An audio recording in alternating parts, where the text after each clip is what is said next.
Ms. Brewington and Mr. Lee are in Judge Lake's court to find out if Mr. Lee is really Ms. Brewington's baby father, but they are about to get the shock of their lives because we know that Judge Lake doesn't play. Ms. Brewington, you are here to prove your 3-year-old son Giovanni is Mr. Lee's biological child and is denying paternity because he wants to avoid paying child support. Is that correct? Yes, Your Honor. Mr. Lee is smiling like he knows something isn't right, while Miss Brewington is determined to prove to the world that Mr. Lee fathered her 3-year-old son. It's still sketchy right now, but trust Judge Lake to dig deeper till we know who the real father of the child is. So, Ms. Brewington, you claim you are 100% certain that Mr. Lee is the father, and can you tell me how you know? Yes, Your Honor. I am without a doubt 100% certain that he is my son's father. Me Brewington says she's without a doubt certain Mr. Lee gathered her son as he was the only man she was seeing during the window of conception. To top it all off, they were trying to work on their relationship at that time also. So when I found out I was pregnant, I didn't think it was going to be a shock or a surprise or anything like that. And you say you know 100% you're not the biological father of Giovanni. Yes, Your Honor, I do. Oops. Mr. Lee says he and Ms. Brewington were in fact not having any type of intercourse or working on their relationship when the child came to life. That's his reason for believing Ms. Brewington is spewing lies and just wants to force the child on him. But Ms. Brewington cuts in to remind Mr. Lee they were living together and, most importantly, the same bed.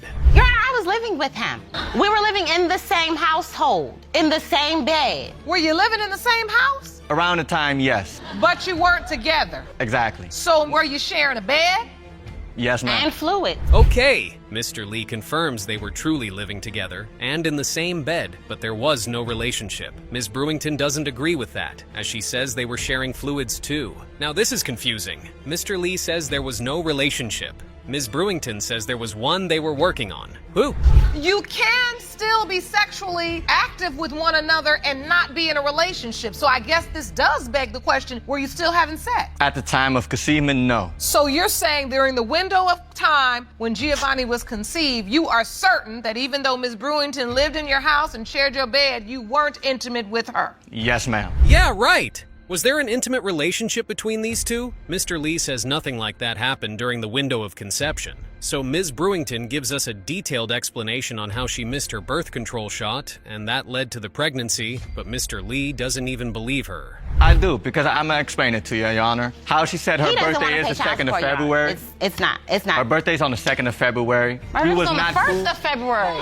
2nd. My birthday is on the... How you gonna tell me what day It's I the was second. born? I was born on the 1st of He February. said it's the second. Yeah. So there's a back and forth about Ms. Brewington's birthday, and Mr. Lee seems to have a better hang of the date since there were a couple of memories attached to it. However, there's still a lot of back and forth concerning the pregnancy, as Mr. Lee denied it strongly at first, and then he changed his mind when he found out the baby was a boy. Okay, Mr. Lee is here denying again, so what's it going to be? He came after I had given birth because he had work. But he showed right up. He actually didn't even, they asked about the birth certificate and everything. He signed the birth certificate. She did not say that. But you signed the birth certificate, right? Yes, I did. If you had all The this whole time. denial and you say she eating fast food, Now there's an issue about Mr. Lee signing the birth certificate even though he wasn't convinced that was his baby. But Mr. Lee says he thought it was just the right thing to do at that moment. The right thing to do? Well, let's see. Well, I had another reason I did not think that it was mine is one of her friends, a good friend of her, actually told me that I wasn't the father. Really? She told me that she knows My friend who's the told father. him that because she Excuse wanted me, I to was sleep talking. with him.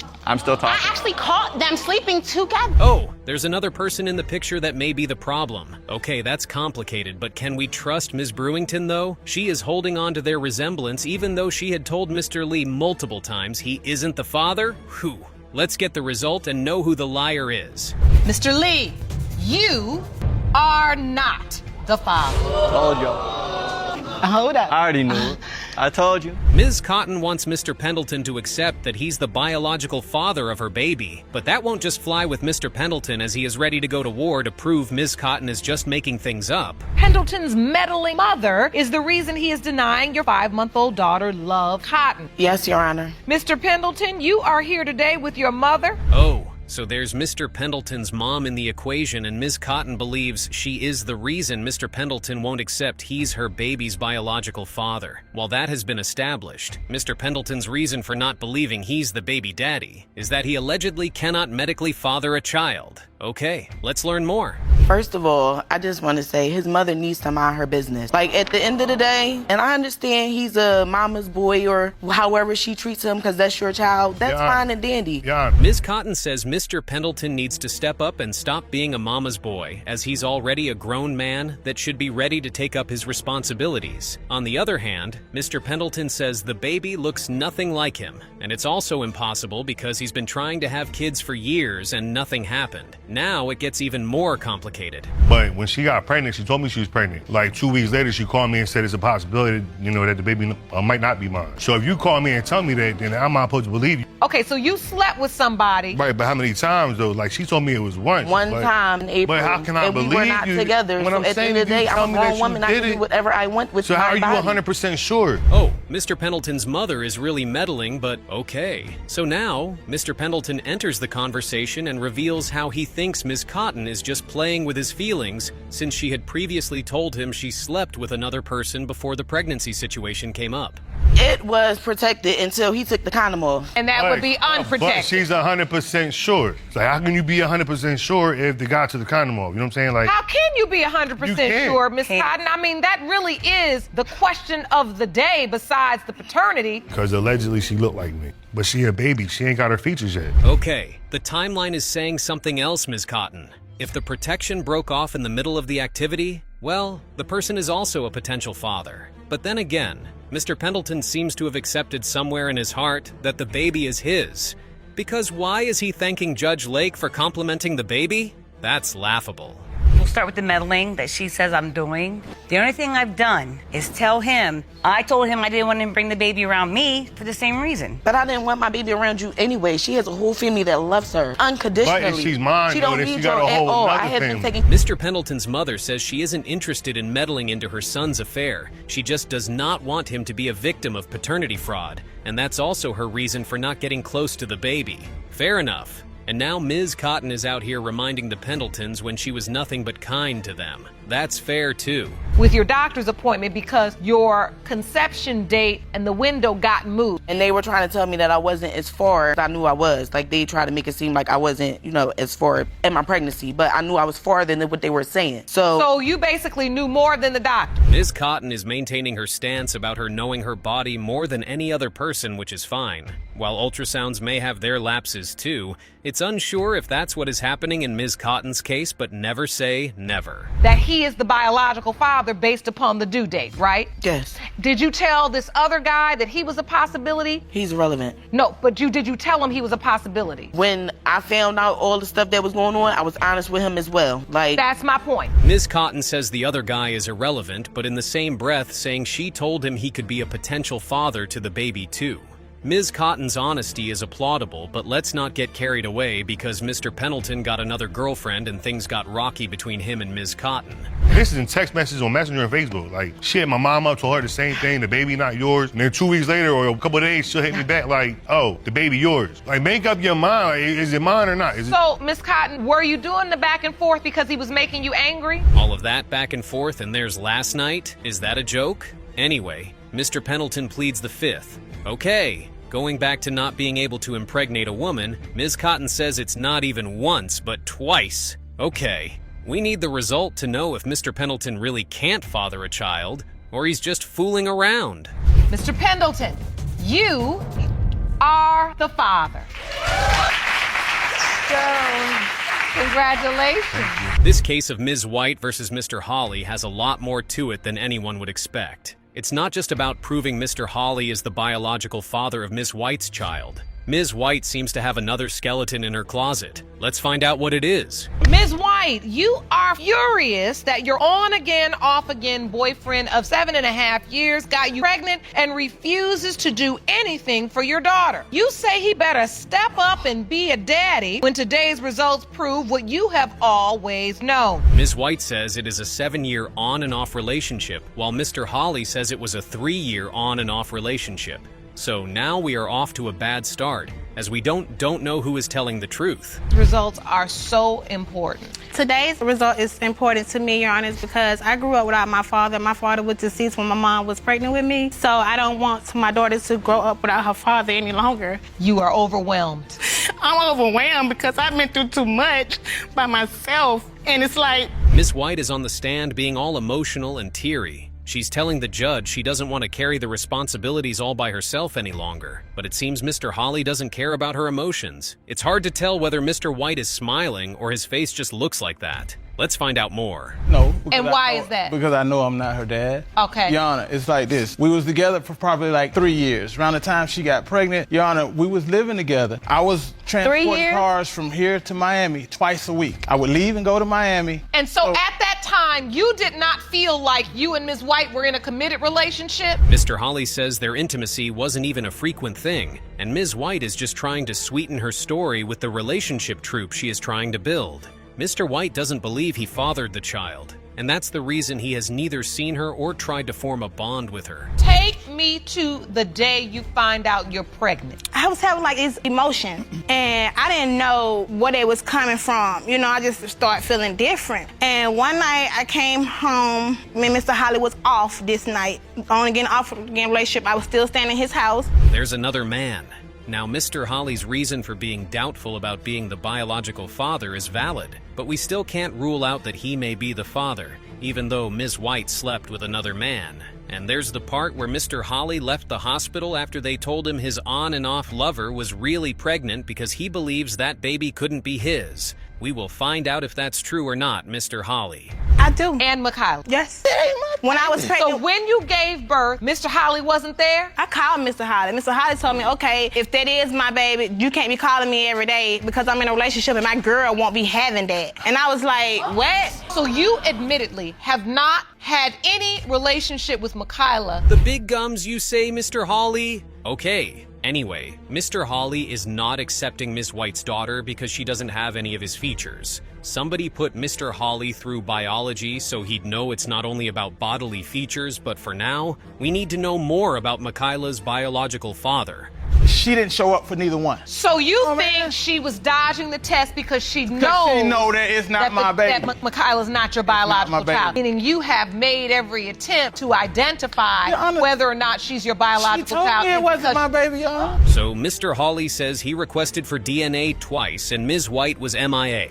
Now that's cause for suspicion. Mr. Hawley is saying Ms. White has even told him before that he isn't the father. That makes everything more complicated. I got a phone call from Ms. White telling me that she was pregnant, but it was a possibility that it was somebody else's baby also. So how did you find out she had the baby? Picture sent to me via Instagram, and when I looked at the picture, I seen that she was mine because I seen how she looked. What is the evidence you're holding? The picture that was sent to me via Instagram. Let me see that. So you got this picture on your phone? Mr. Parker, who is the other guy in the picture, says he believes the baby is his baby since they have similar features. And about the DNA test with Mr. Parker, well, turns out it was a lie. I've been taking care of all my other kids. Why would I not take care of her child? If it's my child, I'm gonna take care of my child. I got all my doubts. I feel like that's not my baby. So you don't think Michaela's your biological child? No, I don't. But Mr. Parker, you do believe she's yours. Yes, ma'am. And you are hoping that she's yours? I hope she's mine. Mr. Hawley doesn't want the baby to be his, Mr. Parker wants the baby to be his, and Ms. White also wants the baby to be for Mr. Parker. So it's all good since Mr. Parker himself isn't flinching about the situation, but there's still a possibility of Mr. Hawley being the biological father. Let's find out. Mr. Parker, you are not the father. My Lord. Are we ready for the next result? Let's do it. Mr. Hawley, you are the father. Right.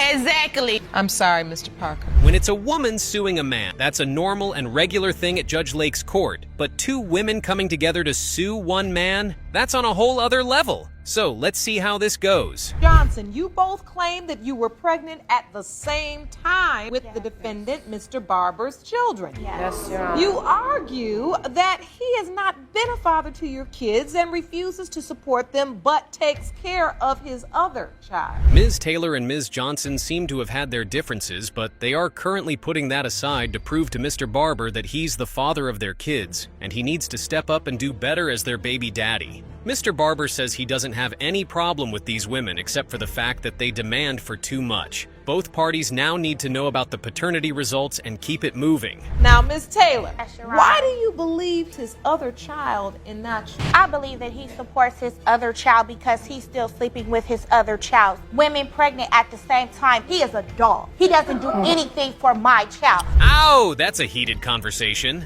Ms. Taylor is done with Mr. Barber's BS and she's even calling him a dog? Seeing how Mr. Barber got 3 women pregnant at the same time? Well, anyway, Ms. Johnson butts in and confirms Ms. Taylor's story. Mr. Barber shouldn't have been sleeping with women he can't control since they are not his type. You wholeheartedly admit that you are the father of all the children. Yes, ma'am. So if I saw the birth certificates, I have signed every single one of them. Ms. Johnson, Yeah, he's on mine. Is he on yours? You know mine. Ms. Taylor, Oh, okay.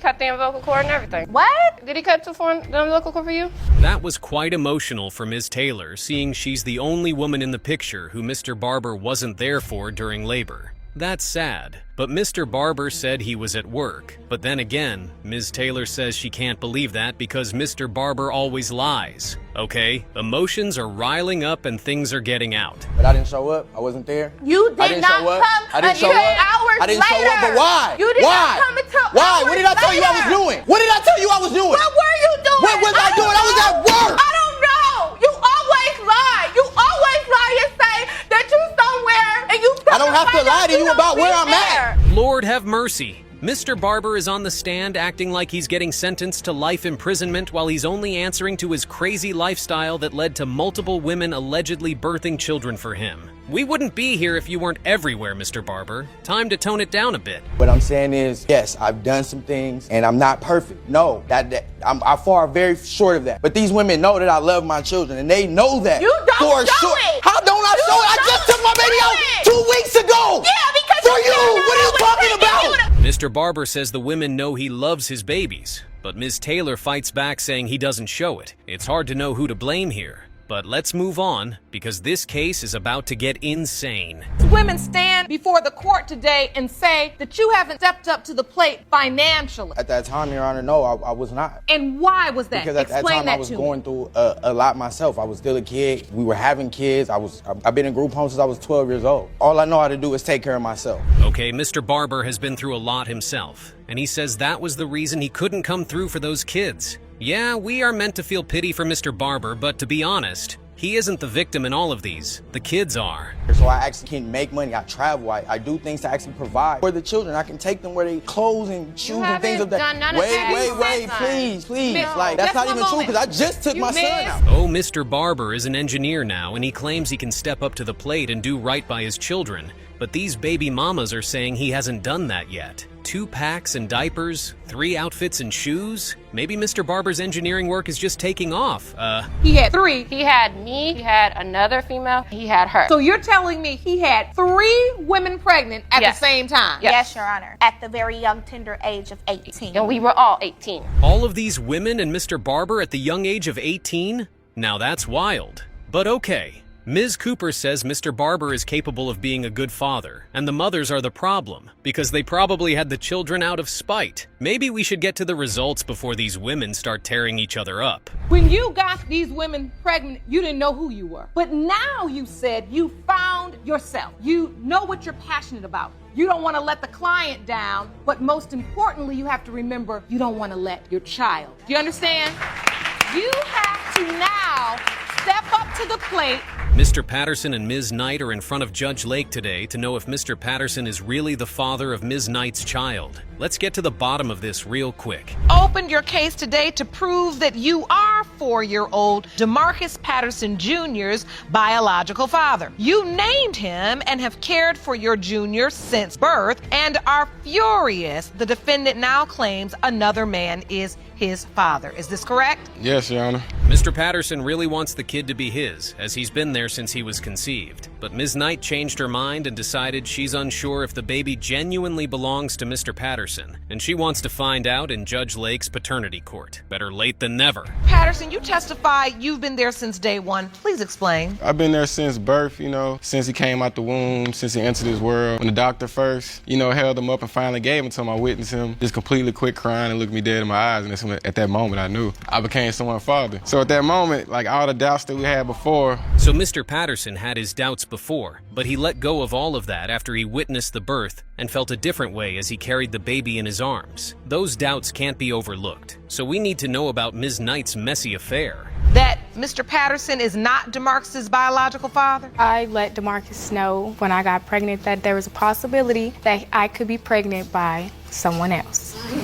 So you were honest from the start? From the beginning, yes. Do you remember this conversation, Mr. Patterson? Yes, Your Honor, in a way. When she first told me she was pregnant, that's when we was like... Interesting. Ms. Knight has been honest from the beginning. Also, Ms. Knight says Mr. Peterson had cheated on her while they were in the relationship, and that was her reason for stepping out for a minute as things didn't work out on the other side. Mr. Peterson seemed like he really did want to be with Ms. Knight and her baby, though. I decided to leave because I wasn't over the fact that he cheated on me with this female. So yeah, I did that. But I found out I was pregnant while I was with Ladarius. Okay, I want to go step by step because I want to understand. When you left, you ended up with Mr. Siegler. Right. Which is the other possible father. Right. We ended up having protected sex that night, and then we ran out of condoms, and while we were doing it, I told him to go ahead and get me pregnant. That's what I told him. And as soon as I found out I was pregnant. It's clear as the day that Mr. Peterson would cross the 7 seas for Ms. Knight, because it's rare to find a man who would be comfortable with something like that. True love still exists, but still, we need to know the biological father of this baby. Patterson Jr., well, you know definitely had to agree to that. So you signed the birth certificate? Yes, Your Honor, I signed the birth certificate. Willingly? Yes, Your Honor. Without a doubt at that time, you went on and signed it? Yes, Your Honor. I mean, I was going to do the DNA test. Okay, and I looked at him, and then that's when I threw the DNA test out the picture. At that moment, DeMarcus said, that is my baby. His name is going to be DeMarcus Latarius Patterson Jr. And I don't care what y'all got to say, and that's what it was. But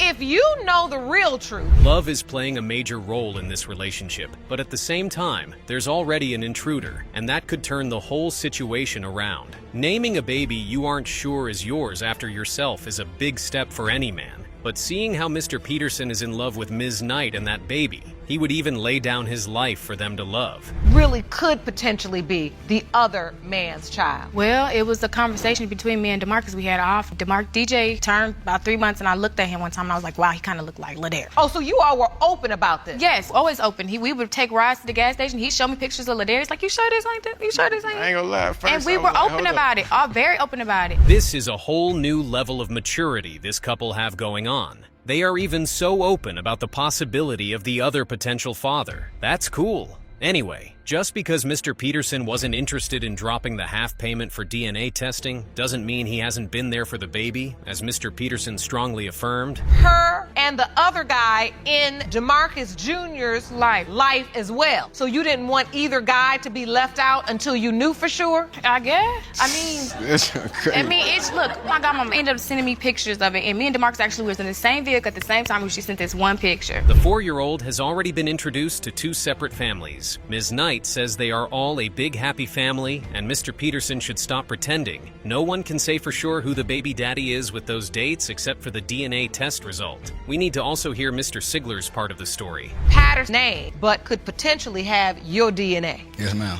Do you believe you are DeMarcus Jr.'s biological father? Yes, ma'am. Yes, Your Honor. You do? Yes, Your Honor. Why do you believe that? In the midst of me and Caitlin having dealings or intimacy, I was the one who told her she was pregnant. Mr. Sigler also strongly believes he's the 4-year-old's biological father since he was even the one that made Ms. Knight realize she was pregnant. Okay, enough of this back and forth. It's time to know who DeMarcus's biological father is. The biological father is Mr. Sigler. You are DJ's biological father, Mr. Sigler. What do you feel right now? Hurt. Could have been avoided. It could have been avoided. I love that little boy right there. I know you're gonna be happy. You can bring him out right now, you're gonna run straight to me. Mr. Jordan is done with Ms. Heim's tricks, and he's in paternity court to know if he's Ms. Heim's daughter's biological father. Ms. Heim, on the other hand, still believes Mr. Jordan is indeed the biological father of her daughter. But 2 years later, you were told that another man is her biological father. You opened your case because you want DNA proof you are not the father so you can get your name removed from the birth certificate. Is that correct? Yes, Your Honor. Ms. Heim, you admit to being unfaithful to Mr. Jordan, but say he is Caitlin's father. Oh, Ms. Heim testified that she was unfaithful during the time she and Mr. Jordan were having sexual relationship. However, Mr. Jordan doesn't care he is getting different information after 2 years. He just wants to be out of the picture once the DNA test result reads that he's not the biological father. Yes. Explain.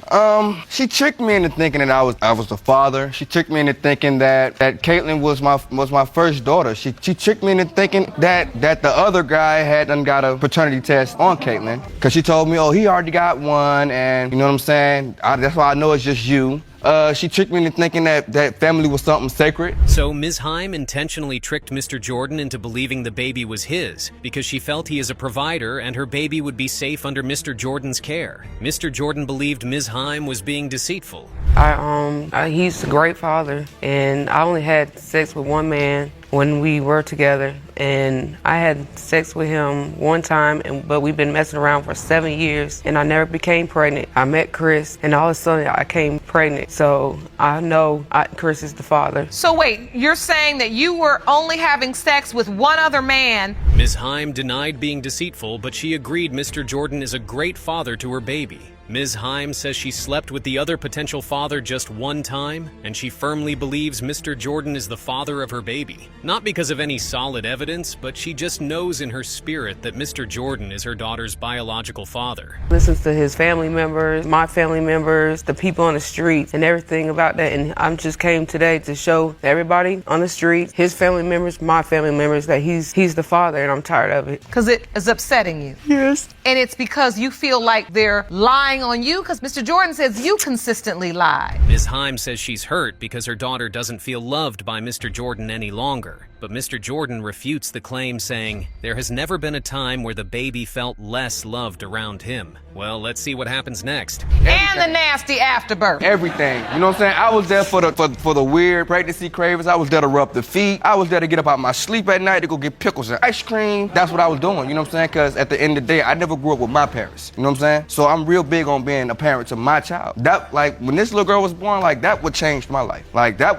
what did it for me. That's what made me start going in a positive direction. Family member ruins the sweet, happy family? That's sad, but not entirely. A family member got really messy, but with pictures coming up and seeing one's supposed daughter with another man, anybody would doubt the paternity and want to be out of the picture if he isn't the biological father. And this is from Santavia's night, and it reads, me and my baby Kate. My thing is, when did anybody get the time to even take my daughter over to somebody else's house? Like how am I the last person to find out? Do you know who this man is, Miss Heim? That's the guy I had sex one time with when I met Chris. That's the one that I was having sex since 2010. So what was Caitlin doing on his lap? Being the last person to know your daughter is getting fatherly love from another man is a different type of nasty. Ms. Heim seems like she doesn't want to say the truth, and that's what is causing a problem here. Dropping the baby off at another man's house without the supposed father's permission is way out of line. Mr. Jordan is right about objecting to that part. Father is Mr. Jordan or Santavia? Chris. Have you ever told Mr. Santavia's Knight, this gentleman here, that he is her biological? Okay, Mr. Santavius assumed, but it doesn't dismiss the fact that Ms. Heim is being shady. Mr. Santavius walks into the room and says his own side of the story, which is different to what Ms. Heim had said. So who's lying now? Mr. Jordan needs to know the truth. How often do you see Kate? I see Caitlin when he ain't got her, or the people who at the school ain't got her. So she gonna sit here and just keep the line instead of being real and just tell the truth. You know what I mean? It's still gonna come out anywhere it go. My baby, it's finna come out anyway, they gonna tell you. Like she crying. You gonna sit here, you gonna have to apologize, this man gonna be crying. Still sitting here playing. Go on, tell the truth. Keep it real. Thank you, Mr. Santavius, for advising Ms. Heim to stop lying because the truth is going to come out anyway.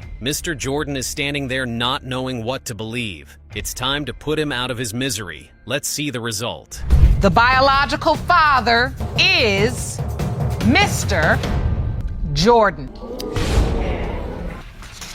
Mr. Jordan, you are Caitlin's biological father. It's just like him. That's what hurt. That's what. And Miss Ramos, this told her. And that's a load of crap. Y'all just having sex. Y'all know what you're doing. Exactly. You have no clue. Just kids engaging in adult activity. Absolutely no idea of the consequences. She called to say I'm at the bus station. Did you know she was coming? No. What? No. The next thing I know, here she is. I got to enroll her in school. As soon as she got there, I could see why she came. Need a history lesson today about the historic river. I need to understand saying. but she's giving me too many irrelevant facts. I'm interested in Bentley's life. Case 1. This case will absolutely blow your mind. Two people, both with different mothers, are standing in court claiming the same man is their father. Sounds crazy, right? Mr. Moore, you claim you've known Mr. Taylor for most of your life, Yes, Your Honor. but he has never acknowledged you as a son. Yes, Your Honor. And he even left you in foster care. Yes, Your Honor. Ms. Everett, you say you weren't even introduced to Mr. Taylor until you were 5 years old. Then you claim you didn't see him again until you were sent to live with him. They're both hoping to finally learn the truth. Is Mr. Taylor truly their biological father? Let's dive into how this case unfolds. That is a strong accusation. Please describe your childhood. How did this happen? I went to juvenile hall because my mom was addicted to drugs. So when I got out of when I was in juvenile hall at the age 14. Mr. Moore, the first plaintiff, claims he has known Mr. Taylor for most of his life. However, Mr. Taylor has never acknowledged him as his son. I wasn't sure ever that this was my son. You still I honestly didn't know. And then all of a sudden, he's your son, he's your son, he's your son. No, Your Honor, I didn't know. The second plaintiff, Miss Everett, says she didn't meet Mr. Taylor until she was 5. Their relationship was so toxic, she placed herself in foster care. Same nose, same mouth, same eyes, same head structure, all that. On the left, of course, is a picture of you, and on the right, a picture of Mr. Taylor. Yes, ma'am. And you see a striking resemblance. Yes, Your Honor. Mr. Moore had a tough childhood. He says the worst part was that his mother didn't tell him about his father until after he got out of juvenile hall. Mr. Taylor, what did his mother say to you? What did she tell you? His mother said to me, now this is years later. This isn't when the child was born. This is that might be your son. Were you ever told she was even pregnant? She came and told me she was living with me. He believes that if Mr. Taylor had been there, maybe his life would have turned out differently. And honestly, who can blame him? Ms. Twyman, yes. Please tell us what you know about this situation, Mr. Moore's upbringing, and how can you... Mr. Moore's mother is my sister. Okay. Okay. My sister told me that Mr. Taylor could not be the father of Mr. Moore. Mr. Taylor says he didn't believe Mr. Moore was his son because his name wasn't on the birth certificate. Still, wouldn't you want to help just in case? Mr. Taylor, you are his father.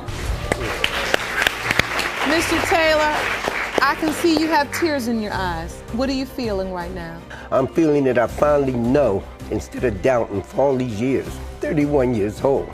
I could have been in his life so much earlier. It's hard to believe because they look so much alike. But Mr. Taylor insists the only similarity is their complexion. What was life like for you growing up? I never had a father figure in my life. I didn't meet Mr. Taylor until I was 5 years old. He came to my house in Philadelphia. I came outside. My mom was like, somebody wants to meet you. Your dad wants to meet you. Now we're getting somewhere. Turns out Mr. Moore's mother cheated on her boyfriend with Mr. Taylor. Then she went back to her boyfriend, who assumed the child was his. Let me explain in the beginning. Her mother, lived with me for a month. She left, and I didn't see her no more. And then the next time you see me, you got a baby and you saying it's mine. And right after that, I was incarcerated.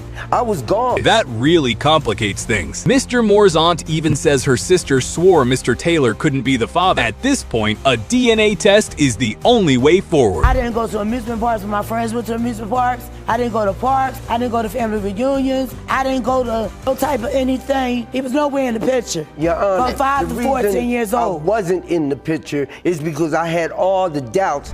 Mr. Taylor seems remorseful. He's ready to make amends if the results show he's the father. But now it's time to consider the second plaintiff, Miss Everett. She called to say I'm at the bus station. Did you know she was coming? No. What? No. The next thing I know, here she is. I got to enroll her in school. As soon as she got there, I could see why she came. Miss Everett recalls being introduced to Mr. Taylor as her father. He promised to return, but didn't show up again until she was 14. 2 people on the birth certificate. When I took that to the state building said to me that it was a computer error. So a computer error, nothing. There's 2 people on your birth certificate? It was 2 people at the time. It was just a word named Mike. Mr. Taylor claims he doubted her paternity because her mother was seeing other men. He also says he was incarcerated for a while, which explains his absence. The only way to figure out whose name should rightfully be on that birth certificate is to get the results. Jerome, I'm ready. Miss Everett says she felt rejected and mistreated by Mr. Taylor's family. That's why she chose foster care. It was better than feeling unwanted. Mr. Taylor, you are her father. Have a hug? Sure.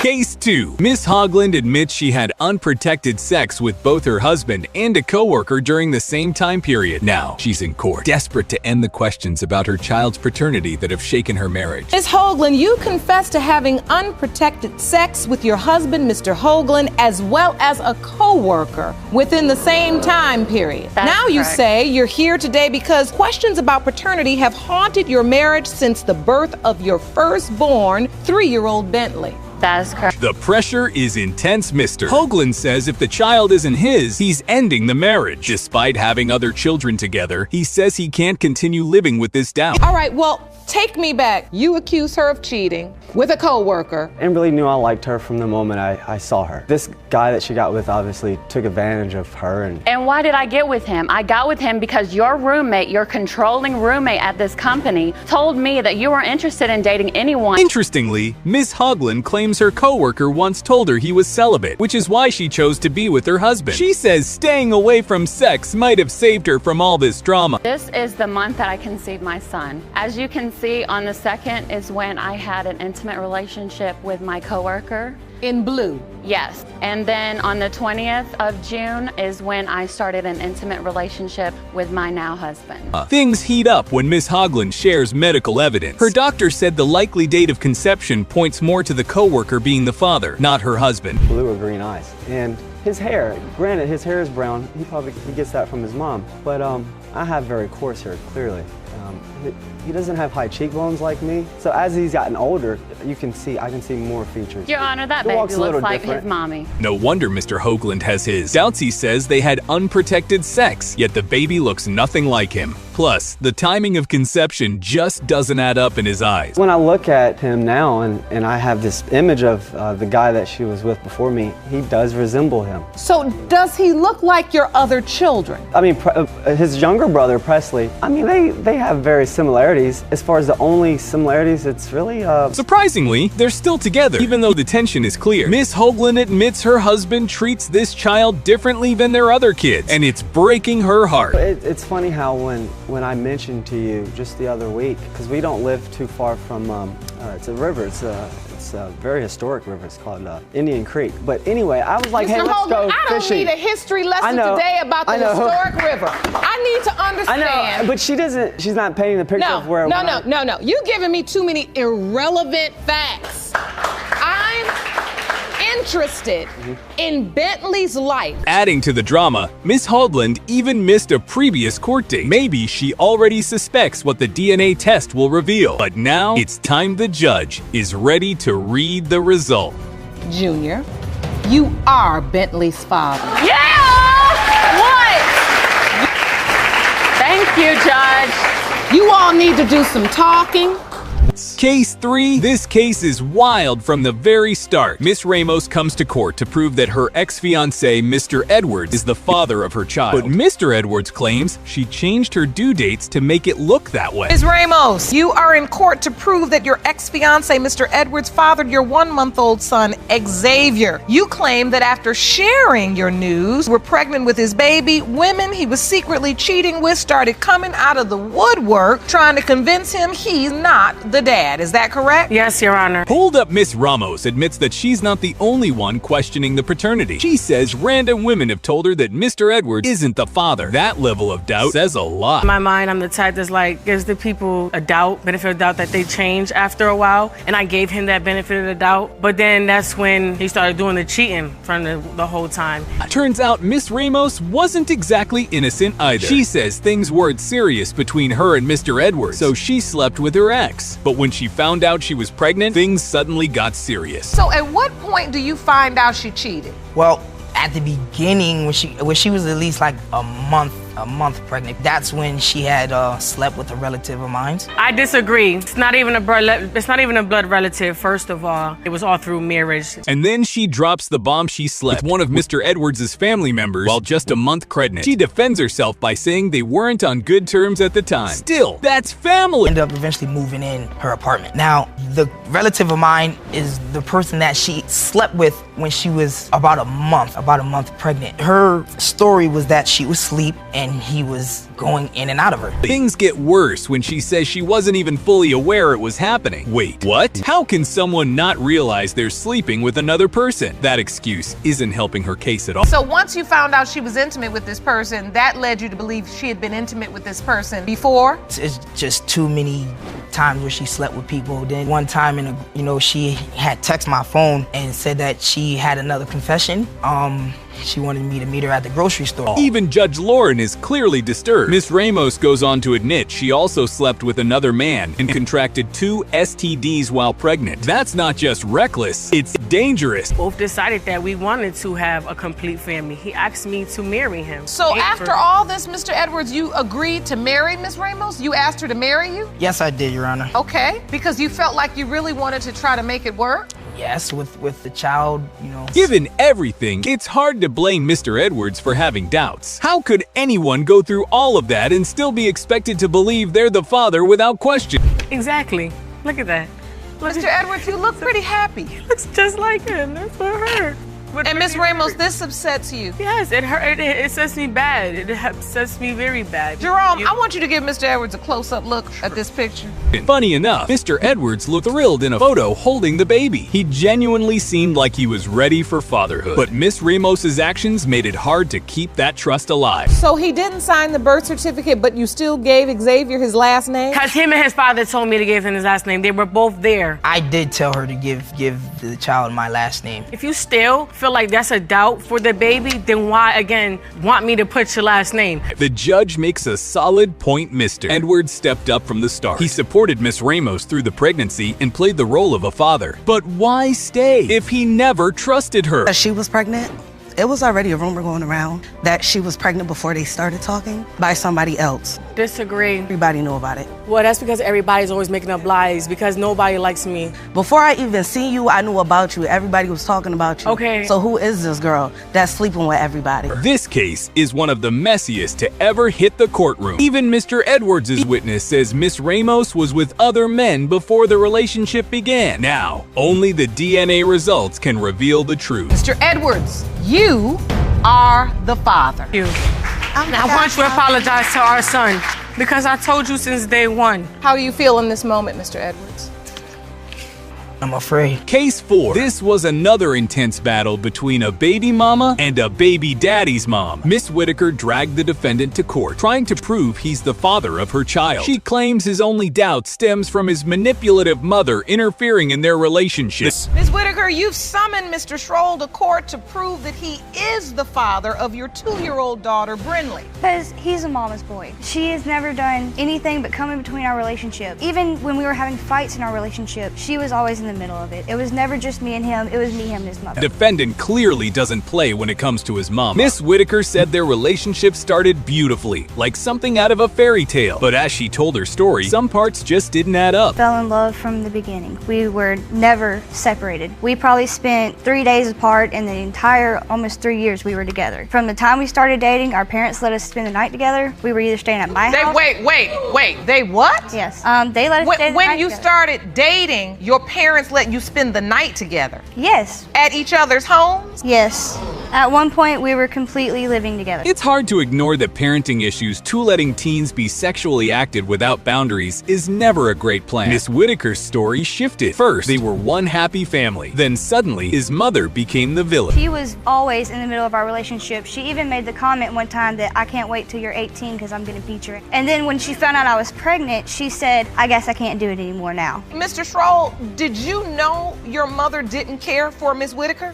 She cared for her. I don't know where that she didn't care for her comes from, because anytime Miss Whitaker needed to talk to her, she'd come to my mom. She'd call her mama. Apparently, baby daddy once wanted to marry Miss Whitaker, so they must have been truly in love. But if that love was real, how did things spiral into this courtroom drama? That's where the real story begins. Let's get to the real details. What happened? What had happened? Her mom had passed away. Okay. And she got put in a foster home, and once she turned Okay. 18, she went with family. I'm sorry to hear that, Miss Whitaker. Very sorry. Thank you, Your Honor. And so at that time, you all were separated. You were no longer living together. I was fed up with it. I was getting constant accusations of cheating, and I never once cheated on her. Turns out cheating is at the heart of it all. Miss Whitaker admits to a scandal, but she claims it didn't go down the way people are saying. She says there's more to the story than what baby daddy and his mom are letting on. Exactly 1 month after my mother had passed away. Okay. I was already in DHR custody when I found out I was pregnant. All right. So you are dealing with all of that. Then you find out you're pregnant. Yes, ma'am. You let him know. Yes, At the time you let him know, how did you let him know? Phone call? You saw each other? My social worker put me in a room and let me call him and tell him I was pregnant. And he was actually very excited. Baby daddy's mother didn't hold back either. Judge Lauren asked her to testify, and she didn't waste time accusing Miss Whitaker of cheating 7 different times. That kind of claim is hard to ignore. Staying together and sleeping together was never okay with me. This started at her house, and I begged her mother, please don't let this happen.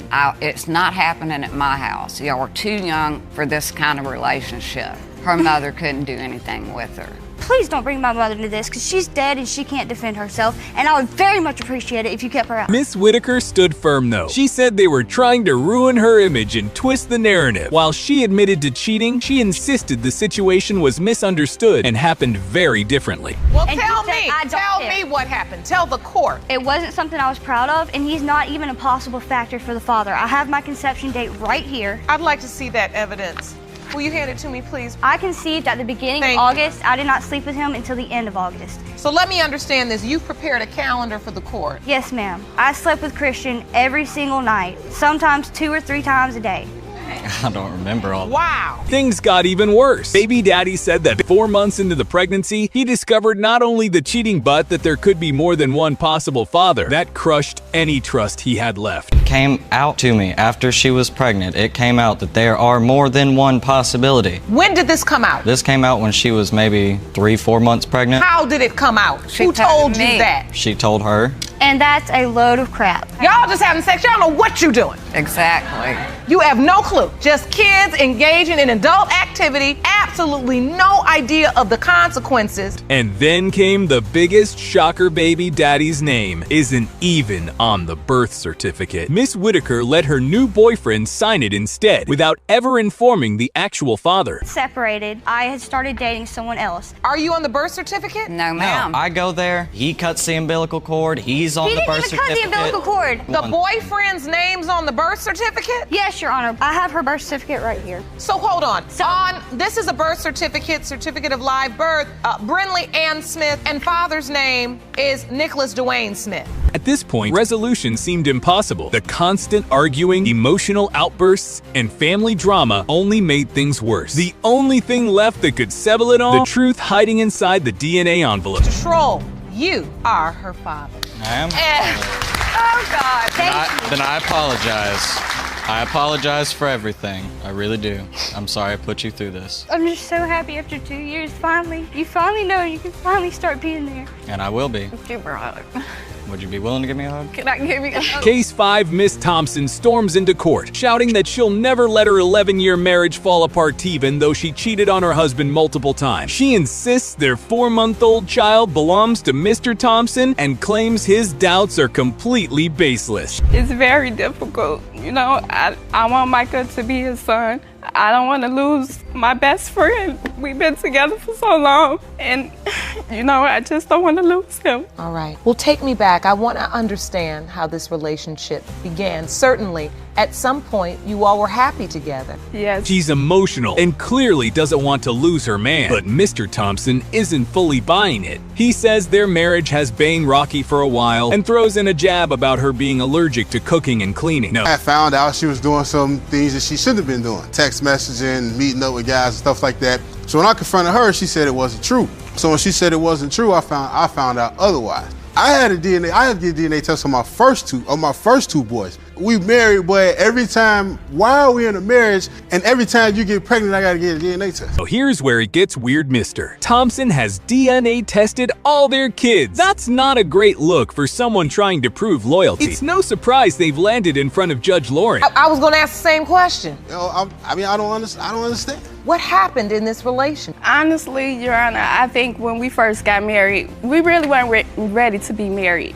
You didn't understand the depth of the commitment and the responsibility of marriage. Exactly. Okay. This is why I felt went wrong in the marriage. Miss Thompson's reason for cheating? She claims they got married at the wrong time and the relationship suffered. That's when she stepped out. A strange excuse, but it adds more fuel to Mr. Thompson's suspicions. Me and LaToya had ample opportunities where I came to LaToya and I was like, listen here, you're not doing certain things in the marriage that should be going on. You're not working. If you're not gonna work, I need you to cook, clean, we need to have sex on the regular, things like that. But was it just on her to fix, or was it both of you all? But the thing about it is she really don't talk, so she don't tell me my fault. Judge Loring is clearly over the drama and tells them to get to the point. Miss Thompson insists everything was fine until Mr. Thompson suddenly left. He says he just went out for Milka, and apparently it was really good milk. I left, she said she was gonna work on herself. Me and her had ample conversations. While he was with somebody else. About her working on herself. She was working on herself because she deleted me off social media. I found out she started adding all these other dudes to her social media page. Because you were gone. You were living with somebody else. Then things took another turn. Mr. Thompson returned, hoping to fix things. Meanwhile, Miss Thompson traveled to Atlanta for a job interview, which turned out to be a visit to another man. Not just once, but twice. She was like, well, we went out and my friend took my phone and she said, we out, so you don't need to be on the phone. I'm like, man, you married, you got kids, and what woman gonna tell you some trash like that? So once she came back, how did you find out that she had been sleeping with someone else? Well, I already knew what she was going to do. I didn't have no proof, but I knew she was going to do. Now, is that what you were going to do, Miss Thompson? I can't even lie about it. Yeah, it was. Now, that's the first time. That was enough for Mr. Thompson to question baby Pate's paternity. Miss Thompson admits she has more to say, and when she does, it's even spicier. This situation isn't just messy, it's a whole soap opera. Yes, it's true, Your Honor, but he skips over all the stuff that he did. Besides the going back and forth all summer between me and the other girl, and then moving all the way to Alabama with the girl and leaving me with the kids. But he wanted to talk about one time when he had the kids and they were looking for me. So here we are, two adults who both crossed lines. The only thing that might keep this marriage alive is the DNA test. If baby Pate is Mr. Thompson's child, maybe, just maybe, there's still hope. Then you are not the father. I know that's not what you wanted to hear.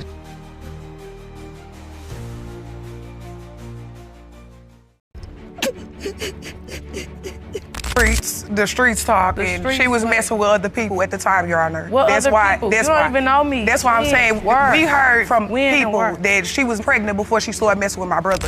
You said Mr. Barrows was not my father? No, ma'am, he is not.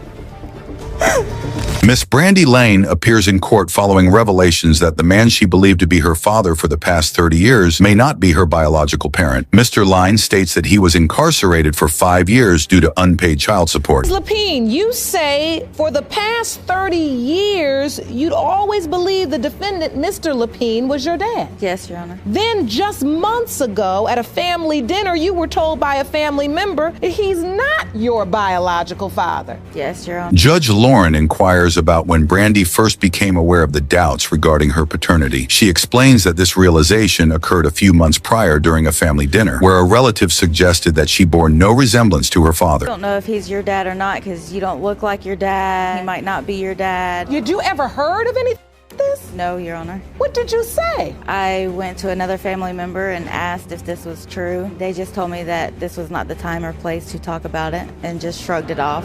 Mr. Lean asserts that he has regarded Brandy as his biological daughter for 3 decades. He admits to frequently falling behind on child support payments, which ultimately resulted in his 5-year imprisonment. Mr. Lapine, you believe this young girl was your daughter? Yes, ma'am. And I've been 4 to 5 years in jail, and it gets rough. 4 to 5 years in jail. Yes, ma'am. For unpaid child support. Yes, ma'am. For a young woman that calls you and then says, some family member told me you may not even be my biological father. Yes, Your Honor. Upon receiving Brandy's call regarding her doubts, Mr. Lean reflects on the situation and notes that the dates of conception do not align. He expresses uncertainty about whether she was involved with anyone else during their relationship. I counted back months. I was like, wait a minute, there's a month or two here that I wasn't even down there and she's supposed to be pregnant at this time. Did you remember her mother being intimate with anybody else during that time? I didn't know then. After me and her separated, I was told by friends of mine that they had slept with her. Judge Lauren then asks Mr. Lean if he believes Brandy is his daughter. He responds that he does not think she is, citing her lack of resemblance to him in contrast to his other daughter, Jennifer, who closely resembles him. Mr. Lapine is your father. And you grew up believing Brandy was your sister. Yes. So when did you hear about there being any doubt? I mean, we were always teased about it, but... Who would tease you? It's just different family members. It was just things like, oh, well, you're the milkman's baby, you know, stuff like that. Brandy states that Mr. Line was absent for a decade, during which he expressed significant regret over the situation. He severed ties with them when Broy's mother requested that he leave. And not only do Brandy and Jennifer lose their father again, but also my 4 children. And to be clear, you all are in a relationship. 26 years. Yes, ma'am. 26 years. So they lose their father, and my children call him Dad. Everybody suffers. Everyone suffers. Yes. Brandy mentions that she is aware of the name of her purported biological father. However, locating him has proven challenging due to the commonality of the name. The first result pertains to Jennifer. Mr. Richard Lapine, you are her father. The next result pertains to Brandy. Ms. Lapine is not your biological father. This narrative commences with 3 children, 2 mothers, and a pivotal day when the 2 sons, Victor and Maurice, share the same mother. Their mother informed them that Victor Medley is their father, even naming Victor Jr. after him. Aaron and Mr. Medley, you are here to prove to Mr. Medley Sr. that you are indeed his sons. Yes, Your Honor. Ms. Johnson, you grew up without a father for 26 years and claimed that when you finally found the defendant, he claimed he didn't know you existed. Yes, Your Honor. Victor Medley Sr. began to question the paternity of all 3 children, a revelation that was overwhelming for both plaintiffs as it had a profound impact on their upbringing. This brings us to the timeline of their relationship. How difficult your life has been without having a father. It affected me in life. Want to know why he wasn't in my life? Why would you give me your full name as Junior? Why would you sign my birth certificate if you deny me as your child? It hurts me like all get out. The alleged father further revealed that when the mother of his sons became pregnant, he consulted with his pastor and decided to marry her. However, during this period, suspicions regarding her fidelity intensified. You claim you went to your pastor once you learned she was pregnant. Yes. And what did your pastor tell you? Do the right thing, make her an honorable woman. So basically, you married her even though you had doubt. Yes. And then, following the passing of his wife, the defendant fully embraced his denial. The only positive aspect of this situation was the devoted grandmother, who opposed her son's stance and was present for every significant event. His mother died in 2007. He was nowhere in our lives before then. His mom came down for Christmases, birthdays, everything. Gave us and she everything. treated us like we was her grandkids. And she told us no matter what your daddy say, you guys are always going to be my grandkid. And that hurts me so much. Ms. Johnson was also present in the courtroom, believing that Mr. Medley was her father. The question now arises, can a DNA test resolve the issues plaguing this family? Mr. Medley Sr., you are not her father. Okay. Mr. Medley, what are you feeling now? I don't know. I thought she was my daughter.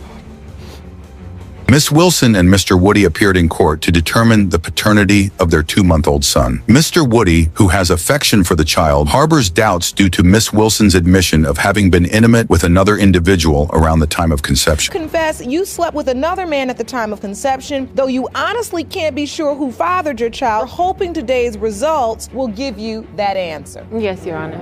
So, Mr. Woody, yes, your at a crossroads. You've fallen in love with the baby. Yes, Your Honor. Mr. Woody expressed his excitement about the baby, especially since he already has a young daughter whom he cherishes. The prospect of having a son thrilled him. Excited because what man doesn't want to have a junior, you know? So I got plans made, you know, I'm ready to go play baseball and basketball with them, and I'm just ready, so I'm ready to be a father to a boy now. So you're already having the visions of They everything you're gonna do, baseball, basketball, first haircut. Everything. He stated that he has grown to love the child deeply and has established a strong relationship with him. However, he now fears that the child may not be his, stemming from the fact that he and Miss Wilson were not in a committed relationship at the time of their encounter. You love the baby. Yes. I thought that was it, you know, but come to find out, you know, I have my doubts about if he's mine or not. Because you and Ms. Wilson are not in a relationship, you know that there is a strong possibility that this child could be someone else's. Yes. Miss Wilson recounts that her initial encounter with Mr. Woody occurred while she was walking down the street, during which he offered her a compliment. She engaged with him, and they subsequently developed a physical relationship. I met Mr. Woody. I was walking down the street with my friend. We were drunk, and we were going up to the store. He was in an apartment complex, with his daughter in a stroller, and he said, "You're cute." And I was like, "Oh, you're cute too." So we walked to the store, and we walked back to my friend's house. We had intercourse. Okay. Miss Wilson reached out to Mr. Woody via Facebook, as it was her only means of communication with him. She reports taking several home pregnancy tests, all of which yielded negative results, but a subsequent blood test confirmed her pregnancy. How did you find out she was pregnant? She sent me a message on Facebook, Your Honor. I guess she couldn't find me, so she sent me a message on Facebook. No. How it happened? It's not because I couldn't find her. It's because he left. Pardon me. I'm sorry. Let's get courtroom I apologize. language. Mr. Woody explains that it was his girlfriend who was responding to Miss Wilson's messages, leaving him unaware of the pregnancy for some time. Mr. Woody? The girl that I was dating was responding to the messages that she was sending me. I have a couple of pieces of evidence, and I got to... So this is a message from Davina Wilson. I'm pregnant, so I hope you know we're getting a DNA test when the baby's born, and I'm hitting you up with this child support. I'll see you in court. Miss Wilson further states that she has not disclosed the pregnancy to the other man, as her sexual encounter with Mr. Woody occurred first, and questions whether a DNA test could clarify the situation. Mr. Woody, you are not his father. What?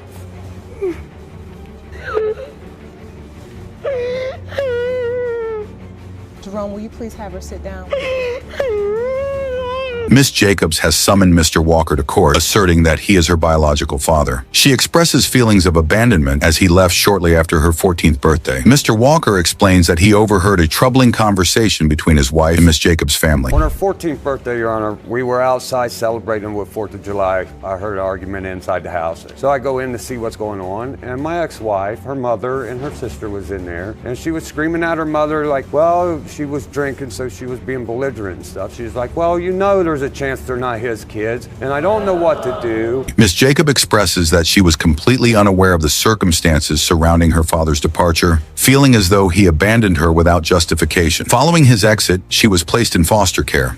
Did you overhear or know all of this was going on at your 14th birthday party? No, I actually just seen him walk out of the house. He was really angry, so I didn't understand what was going on at all. So after that, we ended up being put in foster care. Miss Jacob reveals that she felt a profound sense of abandonment, which led her to intentionally become pregnant at the age of 16 in hopes of achieving emancipation. Mr. Walker, on the other hand, claims he was oblivious to these developments. It's obvious that you were looking for the family you didn't have. Yes, Your Honor. And Mr. Walker, you had no idea your daughter was going through all of this? No, Your Honor. The foster care, she went to foster care because I had a job when I threw her mother out because of all that coming out at her birthday party. At the age of 17, as she was preparing to give birth to her daughter, Miss Jacob learned the unsettling truth about her family. She desired her father's presence during this significant moment, but her mother dismissed the need. Had you heard rumors about her cheating? I seen it myself. As a young child? I was 5 years old. What did you see exactly? My dad was at work My mom was home, and a family member of mine came over to the house. They ended up taking a shower together. For it. She vividly remembers the incident involving her mother's affair with a relative of her father. After observing this, she communicated her findings to her father, who subsequently confronted his wife. He confronted her. She told him that I was lying, I was making up stories. And my dad looked at her and was like, I don't understand how you think a 5-year-old has the time to sit around and make up stories about adult content. When Mr. Walker pursued a divorce, his primary request was for custody of the children, while his wife sought the marital property and home. He asserts that he fought for years to secure custody. When I took her to court, Your Honor, the only thing she wanted in the divorce was the property and the contents of the house. And I said, give me my kids, you can have everything, anything you want. I brought the divorce papers with me to back that up as evidence. I've done nothing but fight for these kids, Your Honor. I love my children. My children are my world. Upon reuniting with his daughter, Mr. Walker shared the documentation with her. Miss Jacob admits to feeling remorseful for the hurtful remarks she directed at her father during their initial meeting, attributing her behavior to her mother's influence. The question remains whether the forthcoming DNA results will provide a resolution and a joyful outcome for this father-daughter relationship. Mr. Walker, you are Aisha's father.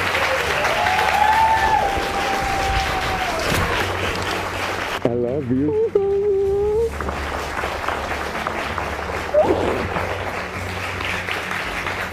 I hope that now that you have the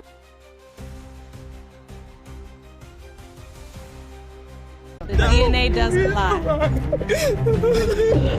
Oh no. I find out about more than 100 girls, I promise you. I will. I'm opening for major acts after she's seen that I'm doing things. I'm moving places. You never. I never had my baby. Not only the Bills, you don't help us with anything. I have to come out my pocket and help pay rent. You don't do nothing. So disrespectful, Your Honor. I had to put up with the total disrespect of this young lady for a long time, Your Honor.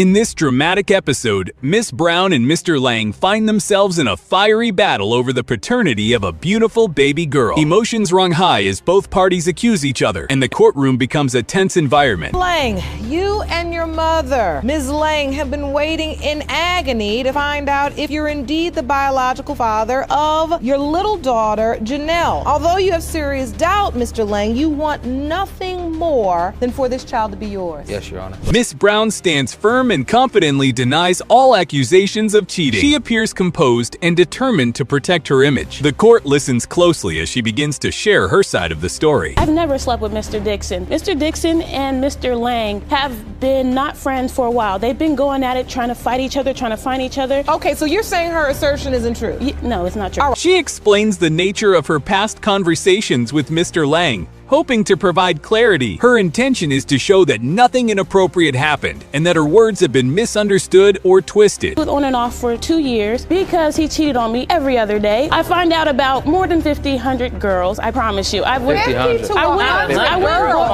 and forth with so many girls, and it wasn't her house. She didn't lie about him, she didn't lie for him, and I find out she's lying for him. Despite her explanation, Mr. Lang accuses her of being dishonest. He strongly believes he is the child's father, but his emotions get the best of him. Rennie, another important figure in the case, reacts poorly to the entire situation. The lie for you, girlfriend. No, I don't have no reason to lie for her. Are you in the bed with him? Are you in the bed with him? I don't think can I my daughter, Mr. Lang. Is my daughter Okay, Mr. Lang. My daughter be the pet. Mr. Lang is the pet. You know you like girls. Was you in the bed? Don't get me started. Was you in the bed? As tempers flare, the courtroom descends into chaos, and the judge struggles to regain control. Everyone seems caught up in the swirl of accusations and emotion. I don't know if kids are in a relationship or if the mothers are. Because you are not with that.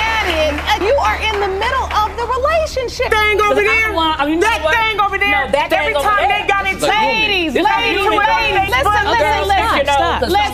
I want to get this over with. You want to be respectful in the courtroom. To steer things back on track, the judge changes the topic and jumps to questions about the pregnancy. This sudden shift catches the courtroom off guard and adds new tension to the case. You then find out you're pregnant? Yeah. And what happened? He was excited. He stayed with me through the whole entire pregnancy, birth, and delivery. He was happy to have a baby baby. I wasn't sure about keeping a baby. I just started college. He begged me to keep the baby. The court wants to know what made Mr. Lang change his mind about the child. At first, he was excited, but then rumors began to surface, rumors that may have poisoned his thoughts and trust. Are happy about it. Yes. Then you get a phone call from Mr. Dixon, and he tells you, don't be too happy because the baby's mine. Yes, ma'am. I would see them in the car riding around together. I would see him walking to her house, to her apartment, like walking down the street, things like that. They had pictures together, hugged up. Was this before or after the baby was born? Before.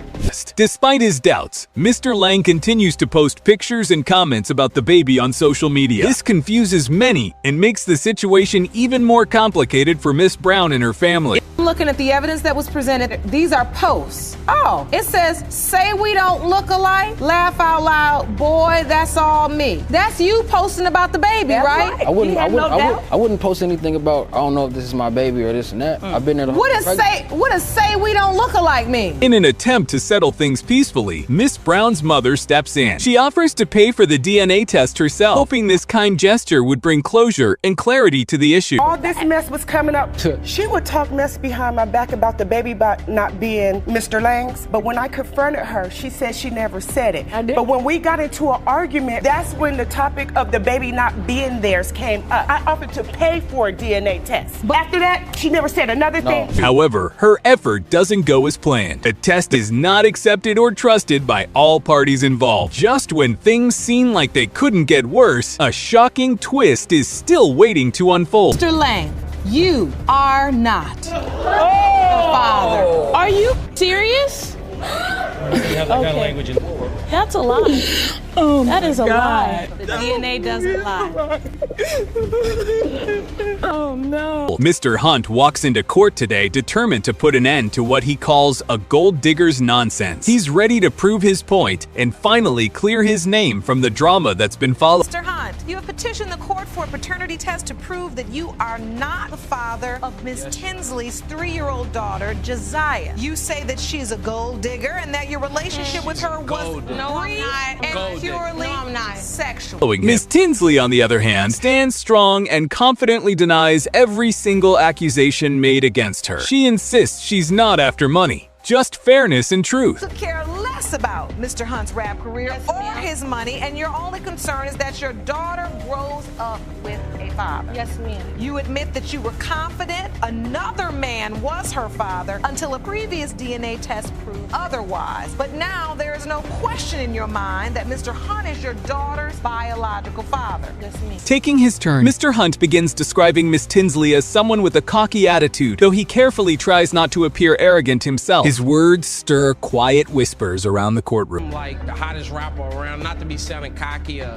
toot my horn. Coming at me for looking at dollar signs. She see dollar signs. He's dead broke. A few years back, but I only hooked up with her one time. That's a lie. We had sex several times. One time. Suddenly, the calm is broken as one of Mr. Hunt's baby mamas interrupts the moment with a bold and unexpected remark. The courtroom's tension immediately skyrockets. I'm a groupie all of a sudden. She came to me about the baby. I found out about it on Facebook over my mother. I seen it on the internet. She took my picture. After he put Put it next to her daughter and put page. "You are the father." This was on the internet, Yana. And I texted him and it came back negative. Okay, you the next possibility because I was messing with you around the time I got pregnant. Are you serious? Yes, I'm serious. At this point, it becomes clear that the story is much messier than anyone anticipated. What seemed like a straightforward case has now grown into a full-blown emotional roller coaster. Let's recap this. You had sex more than one time. Yes, ma'am, we sure did. It was a sexual relationship that was ongoing? No, it was like over. What kind of drug? Is that you were having sex with someone else during that very same time? I was single, and I was kind of doing me. But if I was so much of a slut,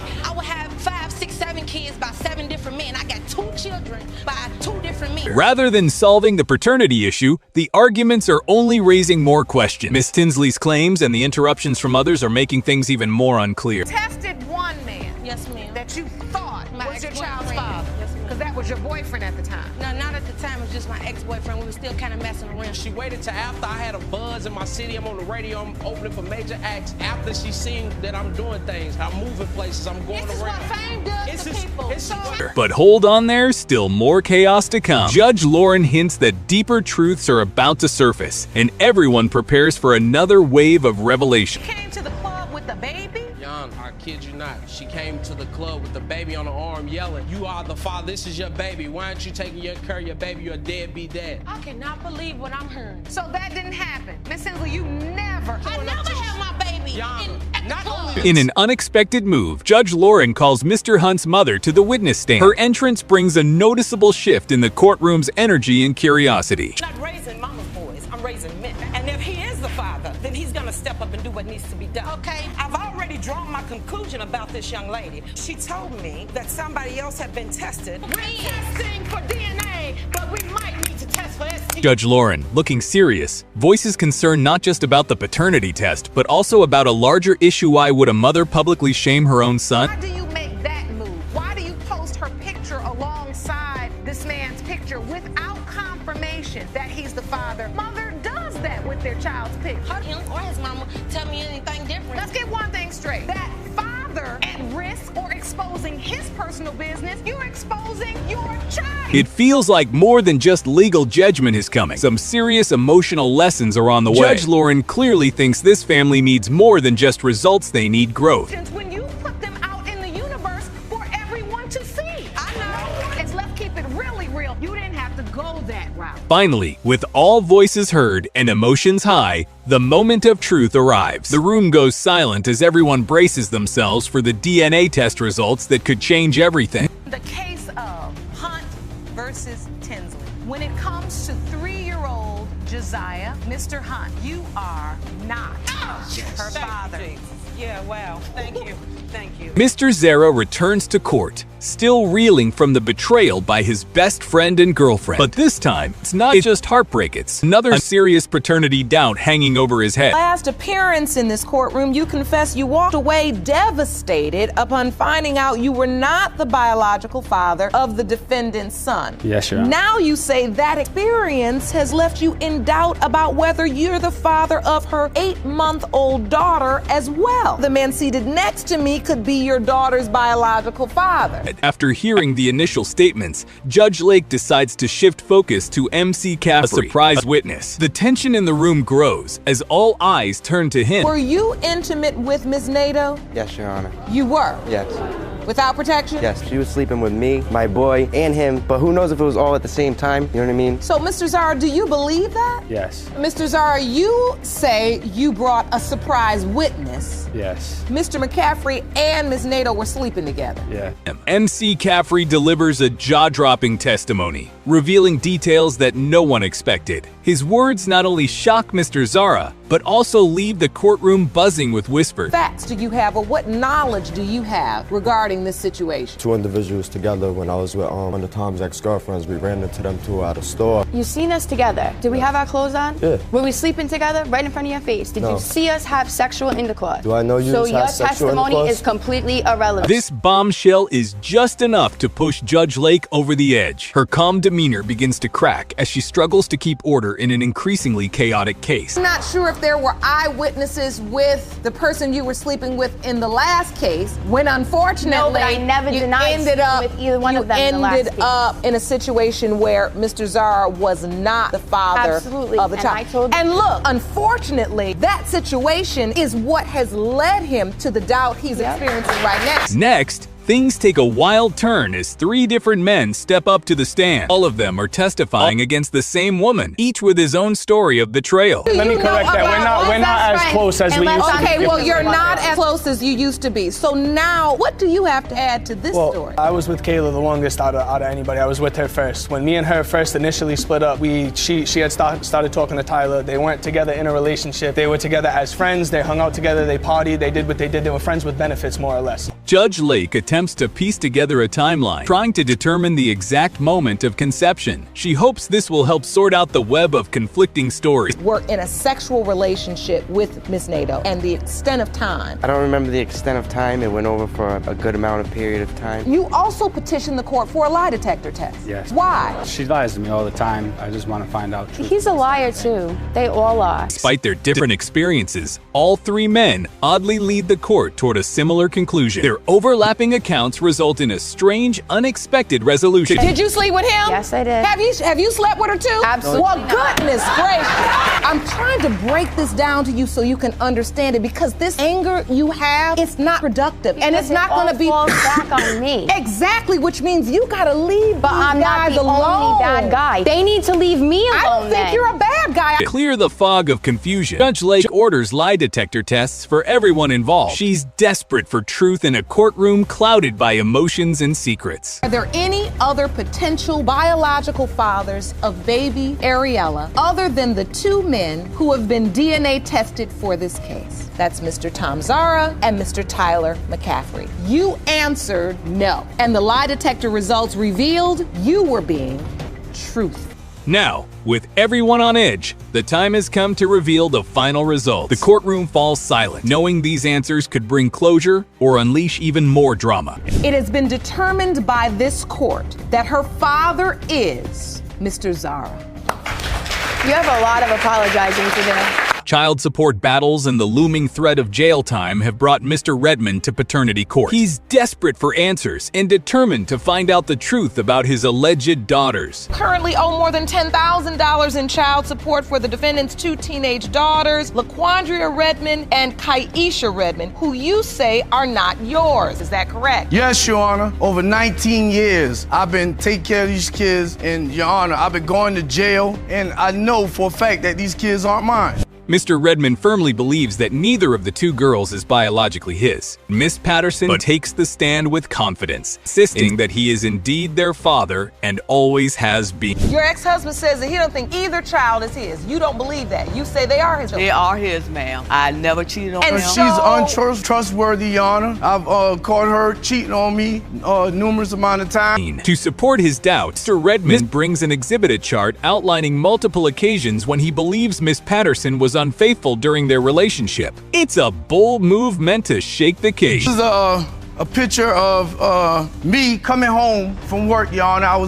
This was when we was married. I rode a bicycle in the cold to go to work. Your Honor, when I got home, it was a tall, dark-skinned man walking out of my apartment. That is not true, Your Miss Honor. Patterson, do you know anyone that looks like that? No, Your Honor, I really don't. Judge Lake, reviewing the exhibit, appears skeptical. I'm not sure how this helps with paternity, she says, agrees to proceed and let the truth unfold in time. Why do you think he is just making all of this up? Your Honor, I don't know. To tell you the truth, this is what I used to go through when we was married. Isha is not your child. That's what I want to understand. Because, Your Honor, I was so furious with Miss Patterson. When we left her hometown, I slept on the couch. I wouldn't even sleep in the bed with her. Still, if Mr. Redmond's claims of infidelity are accurate, they could provide a valid reason for his doubts. The court acknowledges the emotional weight of broken trust in a relationship. Sleeping together. We were. That's why you feel like you're not. Yes, ma'am. That's not true, Your Honor. Miss Patterson pushes back, stating that Mr. Redmond only started questioning the children's paternity after their divorce. She feels this is more about bitterness than any real suspicion. When I left him in 2000. Were you also there for the entire birth while you had this doubt? Were you there for all of the appointments, the birth, everything? Yes, Your Honor. And so at that time, Miss Patterson, did you believe he doubts my children, or were you thinking that you all were just a married couple having children? Yes, Your Honor. Which one? That we was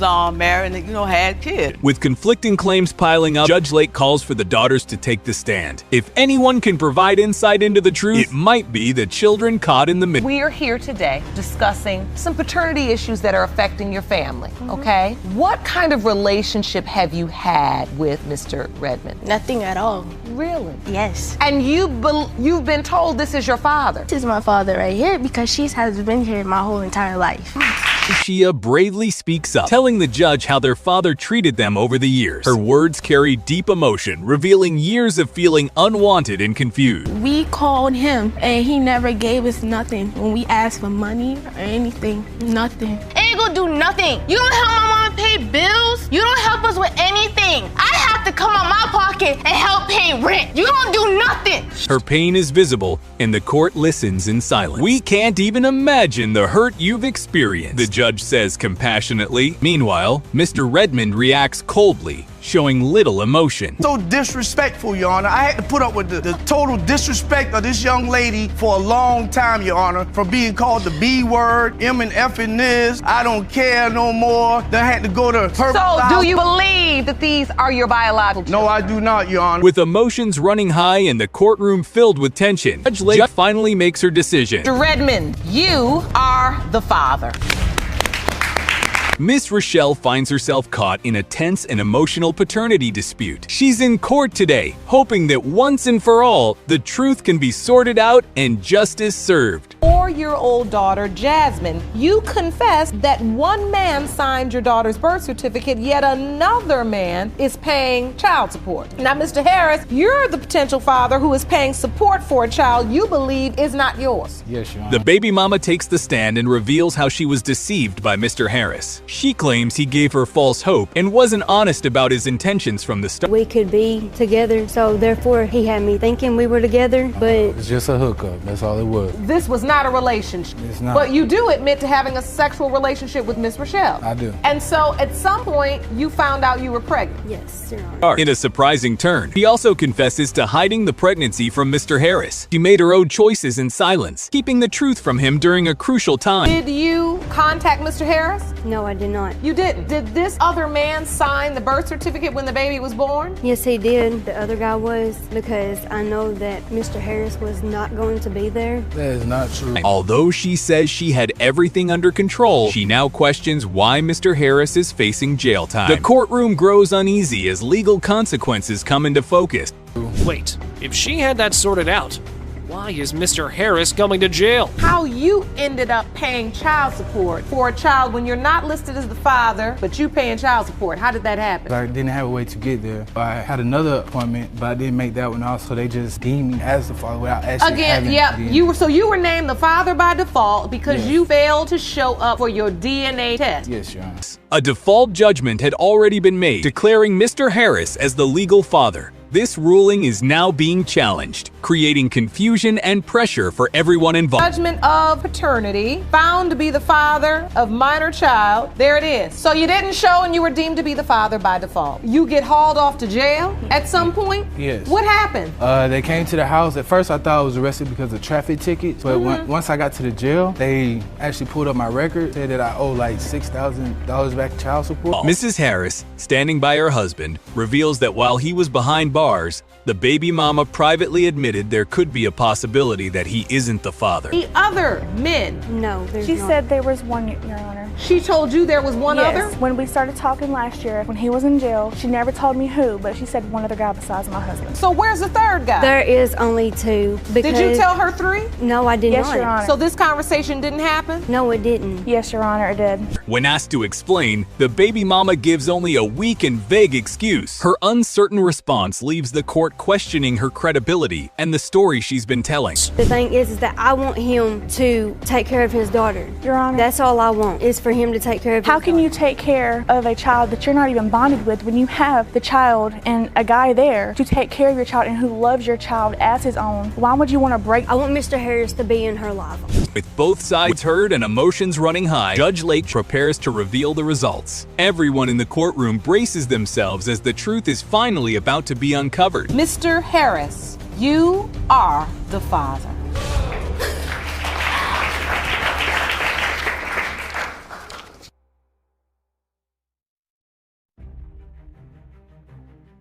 He texts her phone. She deletes his text message. Ooh. Yeah, she deleted his text message.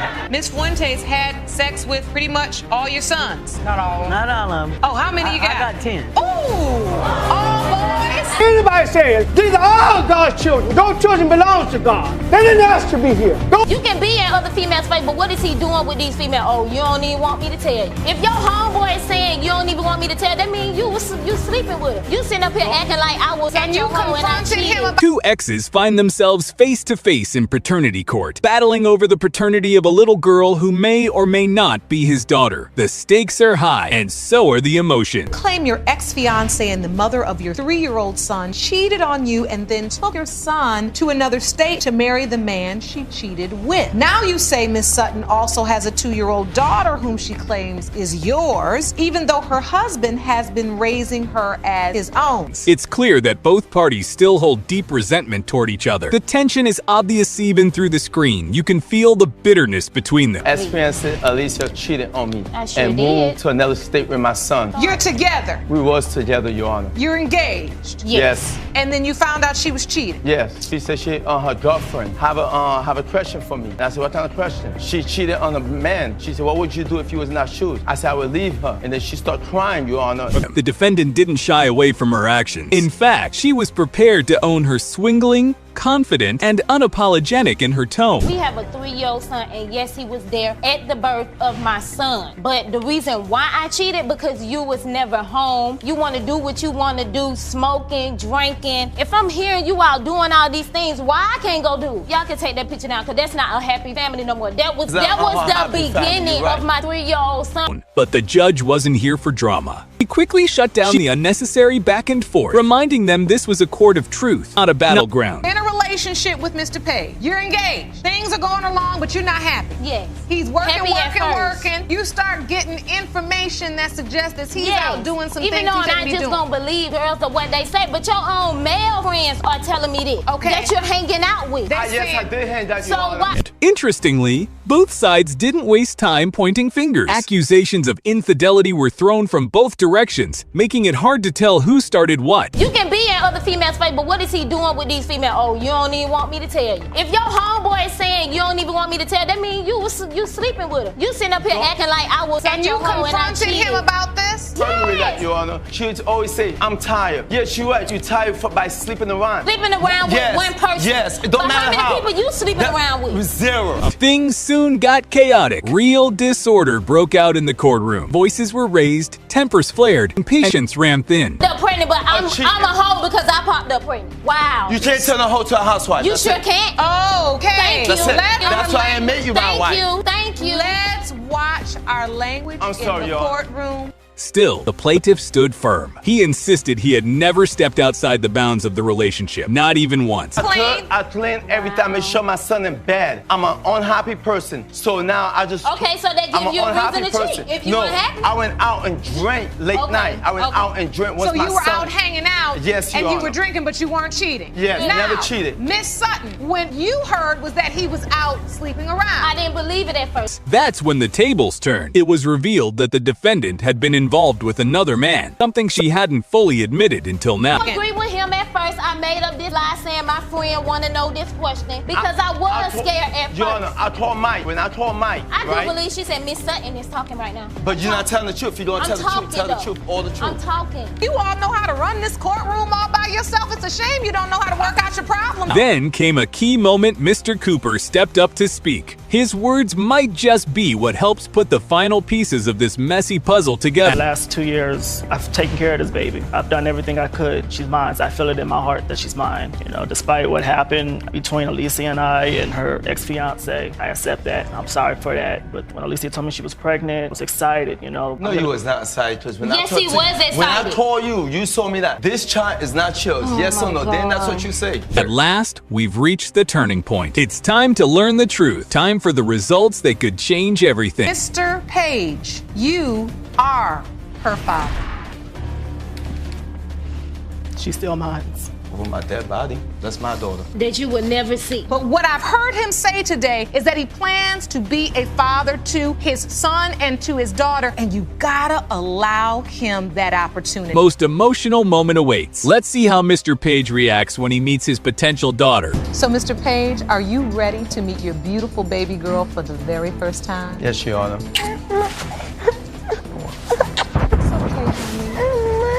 That was what you call unconditional true. It all began with a smirk and the illusion of unconditional true love. But behind that charm, the defendant was secretly involved with two women at the same time. Now, the truth is bubbling to the surface, and it's about to explode. Defendant Stephen Macon fathered your child while in a relationship with his current girlfriend, Ms. Glover. Yes, Your Honor. You claim you can prove he got you pregnant at the same time, and now you both have 2-year-old children named Stephen Macon Jr. Yes, Your Honor.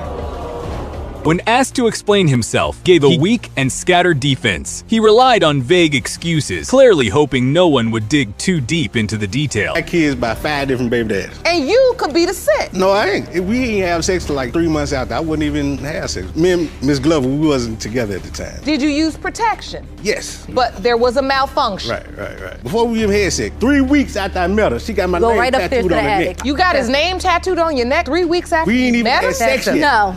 One of the women, visibly emotional, shared her side of the story. She said Mr. Macon had treated her well like a real partner. He was good to me, she said, and I believed in us. He was dating. He was treating me real good. He buy me stuff. He gave me money when I needed it. If I needed anything, my kids anything, he'd do for them. When I was pregnant, he was rubbing on my belly like he was happy and he was concerned about it. But even with her words cutting through the courtroom, the defendant stood firm in his denial. He showed no emotion, continuing to act like none of this was his fault. It's not my child. No, she was sleeping around with a whole lot of people. I know it was. Do you have any proof of that? Did you bring the court anything? Did you hear anything? Did you talk to someone? Did you see her? Did you Yeah, my old friends, they used to spend the night over there. Like it wasn't nothing. Your friends used to spend the night over her house? Like That's a lie, Your Honor. I didn't have sex with her till after 3 months after I met her. The judge, however, wasn't convinced for a second. She had seen these types of cases before, and his body language told a very different story from his words. Take that smile as a symbol of your nervousness, and not that you think it's funny to have 2 young men running around this world called Stephen Macon Jr. No, it's not funny. Both have your name, and coming from I couldn't imagine if my father, who is the junior, was looking at another person that had the same name. And just so everyone's clear, the defendant wasn't done playing games. He had more secrets up his sleeve, and it was obvious he hadn't told the full truth yet. He sent me a message saying that if it was his, we always gonna move in together. If he is, like I said, I'll apologize to him. I'll come get him and whatever else needed, and I'll apologize to you till the sun comes up. Yeah, I wrote it. Your jerk factor is on 10, Mr. Macon. I'm not gonna lie. Then came the turning point, the pregnancy. That changed everything, raising the stakes and pushing the truth to the forefront of this courtroom drama. He came in and he was looking at the baby, playing with my son, and then so he said, so what you naming him? I said, I'm naming him after my brother. I said, because that's what my grandma want me to do. No, you're not naming him that. You name him Steve. So he said, call the nurse. So I buzzed the nurse. The nurse was there as a witness, because you know the nurse gotta be there at all hospitals before they let you sign anything, an affidavit or anything like that. And that's what I did. To get the full picture, the judge made a bold move. She brought in the other baby mama, and her presence made it clear that this case wasn't just about one lie. It was about a pattern. Asking you that series of questions has alerted me that your intention is to completely discredit her at all costs. I get why there's animosity between the two of you. Look, but I get it. This is a difficult situation, and as I can see from hearing Mr. Macon's testimony, he does not help it any. You just right in the middle with your hands in your pocket. By now, the courtroom had heard enough of the lies, deflection, and manipulation. The moment had finally arrived to cut through the drama and get to the DNA result. Mr. Macon Sr., you are his father. And if you've ever seen this judge in action, you know one thing for sure she doesn't play. She delivers justice with clarity, not sympathy for deception. Came in here with no evidence, could barely put a sentence together because you're smiling and laughing, because your nerves are shot, because you're lying. So you got 2 little boys now. You gotta make them understand this. The court has resources for you. Figure how to talk through it. Take advantage of the resources we have for you. For 23 long years, plaintiff lived without knowing who her real father was. The emotional toll of that uncertainty had clearly weighed on her throughout her life. What it was like growing up without a father. I've experienced feelings of abandonment, and then I have to deal with the reality of my own father, who's alive, not in another state. He's living in the same state, has not tried to contact me, doesn't want to be around me. That hurts. He's in the same state, and he's taking care of other kids that are not even his. What made it even harder to watch was that her father wasn't even present in court. That absence spoke volumes. And it was deeply hurtful, though undeniably true. Mr. Harrison, is this true what she contends? Where did your doubt begin? One daughter was born, and at the time she said, well, that's not your child. And as we kept progressing, she got pregnant again with our teacher, and I thought it was my child, so I stayed with her and tried to do the right thing. You had one child, your first child. Thought it was his, but it wasn't. Shockingly, even her mother admitted she wasn't entirely sure about the paternity. It wasn't just the daughter in the dark this mystery ran deep. Are you certain Mr. Harrison was Artisha's father? No, I wasn't, because at that time, I'm ashamed of myself because I was living a fast life. I was a party girl, go out a lot. I used to sell drugs, hang in the street, party animal. Then came the part that truly shattered any remaining confidence. When the truth started unraveling, out flooded the courtroom, and hope nearly disappeared. Got married. We moved in an apartment together, and at that point, then it was kind of like we was a family. We stayed in church a lot, and I was just used to hanging out in the streets. Me and my girl go out, and I was a little promiscuous, and I did have someone else that I was, having sexual intercourse with. I got pregnant, come to find out that, it wasn't his child. All right. Life hadn't been kind to Miss Connolly from the beginning. She was actually born while her mother was incarcerated her. First breath drawn in a prison cell. When you have Artisha, are you saying to yourself in your mind at the time, I hope this doesn't happen again. I've had one child and it's not his. What if is Artisha's his? Like, are you concerned? Are you questioning? I got locked up. I had Artisha in prison. And before that, were you with many different men or just one other man besides Mr. Harrison? Several. To make matters worse, it wasn't just one man in question. Multiple men could have been the father, making it all the more painful and confusing. Nobody could find you. You're always gone. Besides the point, it ain't your job to find me. The law will find me. They'll bring me to justice. Never took that upon our effort. It's 23 years later. Because they went to court and gave them my address, gave them everything. How dare you right now say you're saying we would have had a DNA test 20-something years ago. Correct. So because that didn't happen, in your mind, you began to doubt even more. What stings the most is that all of this could have been resolved years ago. Miss Connolly should never have had to grow up with this burden on her shoulder. Semester of college, that's when I met him. That's when I first spent time with him. It was weird. He was trying to be a father. We went our separate ways and he didn't try to contact me. You want to know how I found him? I was sitting at the bus stop and I saw him walking past me. And what happened? I said, excuse me, I've been looking for you. He said, who are you? I said, it's your Artisha. That's correct. You didn't recognize Mr. Harrison, the man accused of being the father, wasn't ready to take the fall. He stood his ground, insisting he shouldn't carry all the blame. Mr. Harrison, do you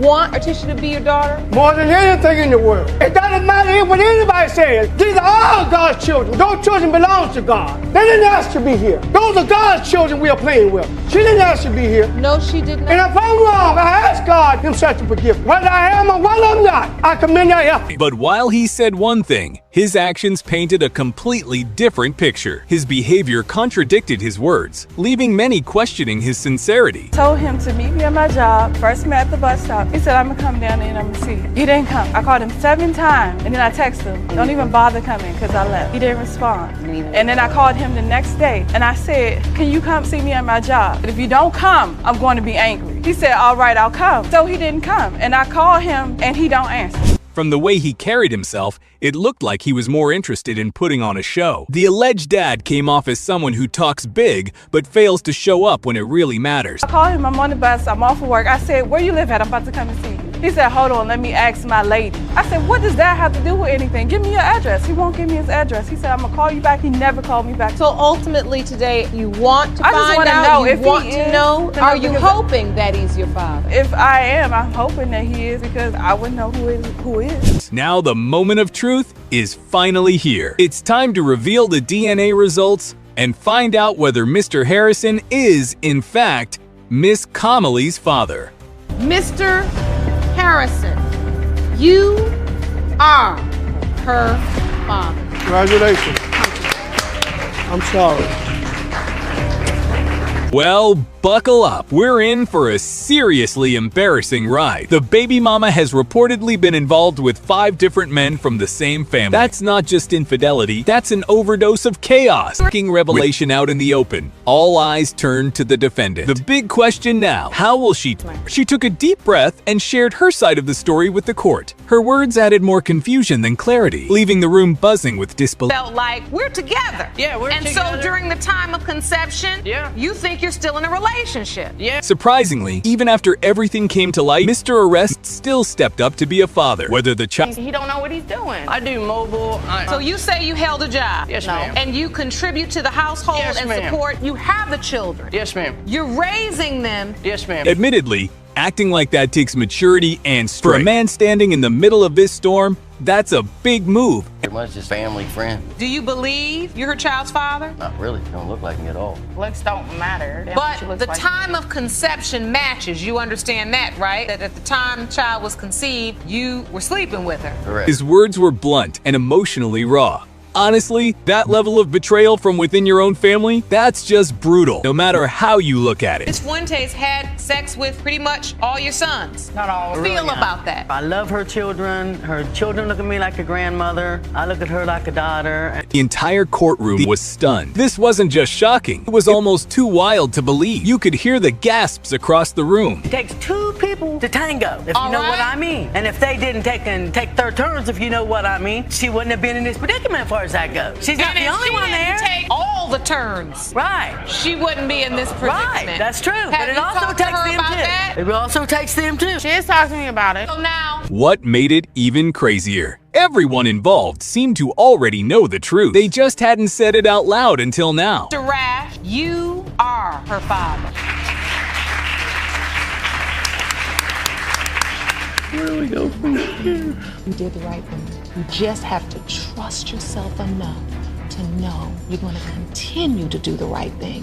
In this courtroom, it's not that easy to slide past the truth. Here, every lie, eventually it's a wall. Last time you appeared in this Came the real twist. This baby wasn't just a random surprise. Turns out, this child was the result of intentional choices. And denial had a face, it would definitely be his. His arrogance practically filled the room. Offered for them to stay at my house so they didn't have to spend no money. He said, oh no, I got this, I'll pay for the hotel. Well, it turns around, Crystal paid for the hotel. We had family cookouts so that he could get to know the family. And oh no, he didn't want to go, he wanted to stay in the hotel. Crystal wasn't allowed to go because he came there to see Crystal. She had to stay there and see him. He was only here for a little bit of time.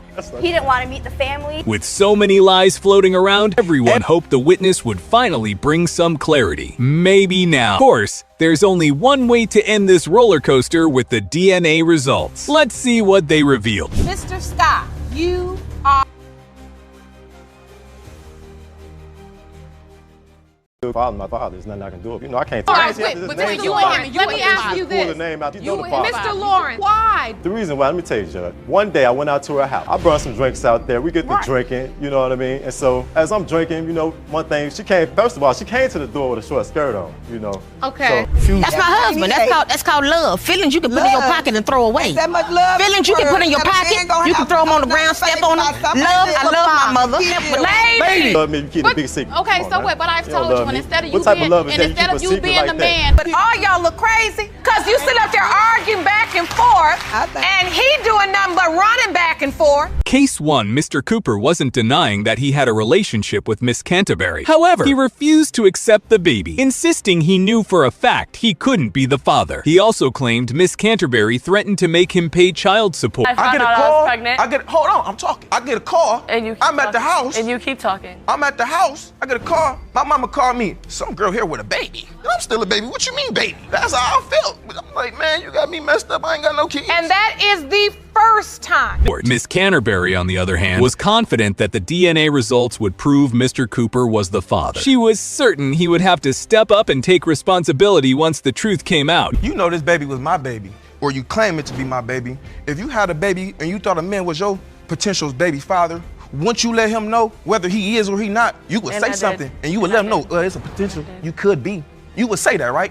Of course, but I wouldn't have a potential. Nobody stuck in the dark, living a lie. You're not gonna do that. She admitted to it. Man, she admitted to being with other dudes. Mr. Cooper, known for his dramatic flair, said he had watched enough paternity court cases to know good men were often tricked by deceitful women. He then revealed that Miss Canterbury had called him the night before, asking if he would be upset if the baby wasn't his. Second time we had sex was this week through the 28th. And I remember it was threesome. We was all drunk. You are definitely a lie. How are you so sure you wore the condom? Judge, I woke up with it on. Oh! He literally I woke up with it on. It was on me. And the second time we had sex wasn't until after Jaden was born. Okay. While Mr. Cooper denied the baby now, Miss Canterbury recalled that he once wanted her to have his children. She said he even expressed this during their intimate moments, though he quickly denied her claims and accused her of lying. Not at all. Doing anything for Jaden? Nope, nothing. Who's been Jaden's father My figure? boyfriend, Casey. So your boyfriend has had to step up and be a father figure to Jaden? Yes, we've been together since before Jaden was 1 year old. So he's been here, he's taken care of him financially, he's been here, taught him things. He's been the only father figure in his life. They're very close. Now, Your Honor. As tensions rose, another truth slipped out. When Miss Canterbury first found out she was pregnant, she never informed Mr. Cooper. It wasn't until after the baby was born that his mother received a surprise visit from Miss Canterbury, claiming Mr. Cooper was the father. Mr. Cooper, you are the father. Like I said, you are the father. Thank you, Your Honor, for those results. I will leave you alone. I will do no, everything you won't, want me to because do. you got a 2-year-old, a 3-year-old take. Case 2 this time. It was the man's turn to save the marriage. Mr. LeBlanc was on the verge of losing his wife. The results show he was the father of his mistress's child. Mrs. LeBlanc had reached her breaking point and was ready to walk away. Been in a sexual relationship with Mr. LeBlanc, a married man, and claim he is the father of your 2-year-old son, Vincent Whalen. Mr. LeBlanc, you are determined to prove that you are not the father of Miss Whalen's son in hopes of saving your marriage. Mrs. LeBlanc, you are at your breaking point and say, if the DNA proves your husband is the father. Miss Wan, the runaway mistress, had plenty to reveal about Mr. LeBlanc's sneaky behavior. She claimed she had no idea he was married when their affair began. Things took a turn when she found out she was pregnant. Let's try to figure out what is really going on here. A baby. Now listen, Mr. LeBlanc, when she told you she was pregnant, what were you thinking? I was in disbelief. I didn't want to believe it. Were you worried about how you were going to be able to tell your wife? I was, yes, Your Honor. I was worried. And that was the thing. That's why I didn't want her to be pregnant, because I didn't know how to. Unfortunately, you should have thought about that. Apparently, this wasn't Mr. LeBlanc's first time cheating. Shockingly, he broke the news of his affair to his wife through a text message. Clearly, Mr. LeBlanc was terrified of facing his wife in person. What did the text say? The text message stated, I can't believe I did this to you again. Again. I can't believe I did this to you again. The word I'm hearing is again. Right, again, like over. So wait a minute, there was another time? Yes, ma'am. Prior to Vincent, there was Jaden. Who's the mother of that child? I am. That's my 3-year-old. Miss Wan and Mrs. LeBlanc couldn't even be in the same room without chaos. If it were a boxing match, it would have been a Mike Tyson-level fight. Their insults flew so wildly, the judge had to step in and restore order. That's my husband. That's called love. Feelings you can put in your pocket and throw away. That much love. Feelings you can put in your pocket. You can throw them on the ground, step on them. I love my mother. Ladies, calm down. Because I know you all think it's cute because you're going back and forth, but all y'all look crazy. Because you sit up there arguing back and forth, and he doing nothing but running back and forth. When asked why she believed the baby wasn't her husband's, Mrs. LeBlanc didn't hold back. She firmly stated that Miss Wan was involved with multiple men, making it impossible for the child to belong to Mr. LeBlanc. Not. Why? Her promiscuity. Promiscuous, very promiscuous. Like I said, the mailman, the milkman. Not only that, you're sleeping with a married man. You know, Girl, so why? So hold on. So why not? You ain't gotta sleep with a married man if he come to you. Why not? Hold on. You came to you because you were easy. It's hold on, easy. Miss LeBlanc. He couldn't do what he wanted to do. So you're saying if Vincent is your husband's body. Things got even crazier when it was revealed that Mr. LeBlanc and Miss Wan already had a child together. They had been fooling around for quite a while. Mrs. LeBlanc's frustration finally made perfect sense. And you understand that, Mr. LeBlanc? Yes, Sean, I do. Is that why you're not acknowledging and claiming the paternity of Vincent the way you did Jaden because you're afraid your wife is going to leave? No, ma'am, it has nothing to do with that. that. It has nothing to do with my wife leaving. It comes about, okay, look at the name Vincent. Who is Vincent? Where'd she get the name Vincent from? You know what? I'm gonna need you to use a little bit more logic. Yet another bombshell exploded. There might actually be 2 potential baby daddies. Swan admitted she had been with another man after Mr. LeBlanc went back to his wife. And honestly, who could blame her? It might be. I might have had a moment. I mean, I wasn't committed to this man, nor was I married to this man. So yeah, I might have had a moment. Well, go ahead and tell the truth then, because that's why we're here.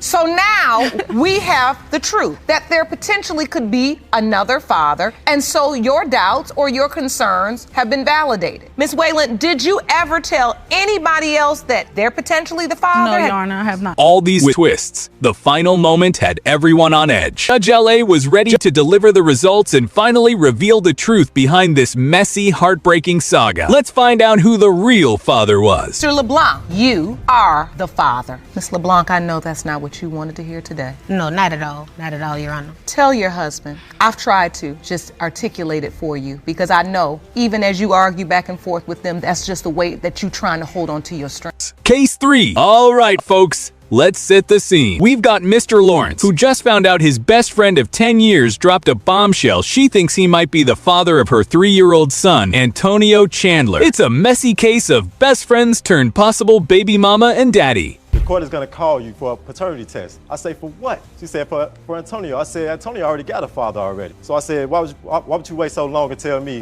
we had sex a long time ago with him? I'm like, no, that's not the case. So I hung up the phone. I ain't got time for it. Right. I said, I'm not finna talk. I'm not finna do nothing. Did you have sex with her? Yeah, I had sex with her. Exactly. You are the father. Miss Payne took the stand to explain why she kept this secret for so long. She said she was scared of how Mr. Lawrence would react. She loves him, but didn't want him flipping out like he's doing now. Secret all this time from your very best friend? What? Yes, Your Honor. I was scared. It was all kind of emotions going through my mind. I didn't want to. This is my best friend, and I love him. I didn't want to throw. How you love me? You keep the big secret. Okay, so what? But I've told you, and instead of you being the like man. But wait, Mr. Lawrence had a bombshell of his own. He accused Miss Payne of keeping even more secrets. This friendship is hanging by a thread, and we might just see it snap right in front of us. You didn't want to leave me on because you had a girl. She just said I took her virginity. Let me tell you, Angela is lying because of the fact that I'm lying. I was out of town with the mother of my kids. She knew that. When I came back into town, I called her and told her I was coming. And when I came into town, I got on the phone like, yeah. She was like, do you want to kick it? I'm like, yeah. So I go pick her up, and that same day I had sex with her. Mr. Lawrence insisted he never suspected he could be Antonio's father. He believed Miss Payne's son already had a different dad. But clearly, there's a lot more to this story than either of them first admitted. Let me ask you this. Mr. Lawrence, why? The reason why, let me tell you, Judge. One day I went out to her house. I brought some drinks out there. We get to drinking, you know what I mean? And so as I'm drinking, you know, one thing, first of all, she came to the door with a short skirt on, you know. Okay. Miss Payne wasn't holding back anymore. She claimed Mr. Lawrence took her virginity and then immediately told her he had a girlfriend. Even worse, she said he later denied that night ever happened. I wasn't over there no more. A year later, she hit me up on Facebook. She said, come out here, like to come see me, you know what I'm saying? So I went out there and seen her. This time I left the car running, you know. She came downstairs. She came downstairs. I don't know why you She came downstairs with the baby in her hand, and she could have told me right then and there, you know what I'm saying, as we sit in the car that this is my son, you know. Tensions exploded as Mr. Lawrence and Miss Payne hurled accusations at each other. Lee's secrets and betrayals turned the courtroom into a screaming match, making it almost impossible to figure out who was telling the truth. Last week she called me with this, saying that I could possibly have told this. My son, 3 years old. It's not about him. What kind of bet? What is? Finally, the moment we've all been waiting for arrived. The DNA results were ready, and Miss Payne was nervously crossing her fingers. Brace yourself, Ruth. It's time to find out if Mr. Lawrence is really Antonio's father. Mr. Lawrence, you are the father. How you feel? I don't feel good at all. I feel my father. There's nothing I can do with it. Case 4. We meet Jamario, who reveals a heartbreaking bombshell. When his daughter Serenity turned 2, he started doubting whether he was her biological father. Can you imagine the shock and confusion? Miss Shank, you claim that when your daughter Serenity turned 2, Mr. Robinson began to doubt paternity. Yes, Your Honor. Since then, you claim he's pulled away from your child and it's now breaking your heart to watch her suffer. Yes, Your Honor. Jamario takes the stand and spills all the tea. He proudly tells the judge he supported Brittany through her entire pregnancy, even attending every doctor's appointment and helping raise their other child together until doubt crept in. Bank suddenly stated you may not be her biological father and started to pursue DNA testing of another man. You pulled away. Yes, Your Honor. So you're hoping DNA results prove you are Serenity's father so you can once again feel close to your little girl. Yes, ma'am. Brittany then takes the stand and drops a jaw-dropping confession. She admits to sleeping with one of Jamario's friends during the window of Concepcion, leaving everyone in the courtroom stunned. Miss Shank, that happened. Yes, Your Honor. Please talk to me. Fill me in. When you found out you were pregnant, did you think he was the father, or did you know right off the bat there could possibly be another father? I didn't know. When I first found out I was pregnant, he was there. Like he said, we were in an on and off relationship. Jamario's world crashes down as he realizes his bond with Serenity could be built on a lie. Heartbroken, he begins pulling away, leaving Brittany devastated and Serenity caught in the middle of it all. So, when you found out you were pregnant, did you immediately say it could be Mr. Robinson or the other guy, or did you say to yourself you felt like it was just Mr. Robinson because you'd only been with the other guy once? Yes, Your Honor. Was it just one time with the other guy? Yes, Your Honor. Next, Brittany's mother Donna steps up to share her own painful experience. She relates to Jamario's feelings and hopes they can find a resolution that brings healing to everyone involved. The tension is almost unbearable. You guys were on and off again, but you have another child together, and that child you say looks like him. Yes, Your Honor. Now you say Mr. Robinson now treats baby Serenity differently than your other child. The moment everyone has been waiting for arrives. The DNA results are in, and the entire courtroom holds its breath. Will Jamario be Serenity's biological father, or will their worst fears come true? Jamario Robinson is her father. How do you feel, Mr. Robinson? I feel great. Good. I feel great. And so now when we go pick up child number 1, we also get our little girl too, right? Yes, ma'am. Case 5, all right? Let's get started. Today, we're diving into the case of Jackson v. Williams. Miss Jackson and Mr. Williams had been chatting on social media for a couple of years before finally meeting up on Memorial Day weekend in 2016. You say the DNA test will prove Mr. Williams is your daughter's father. Is that correct? Yes, Your Honor. Mr. Williams, you claim you made a huge mistake by having a one-night stand with the plaintiff. You say Miss Jackson is a promiscuous nuisance who is trying to ruin your life.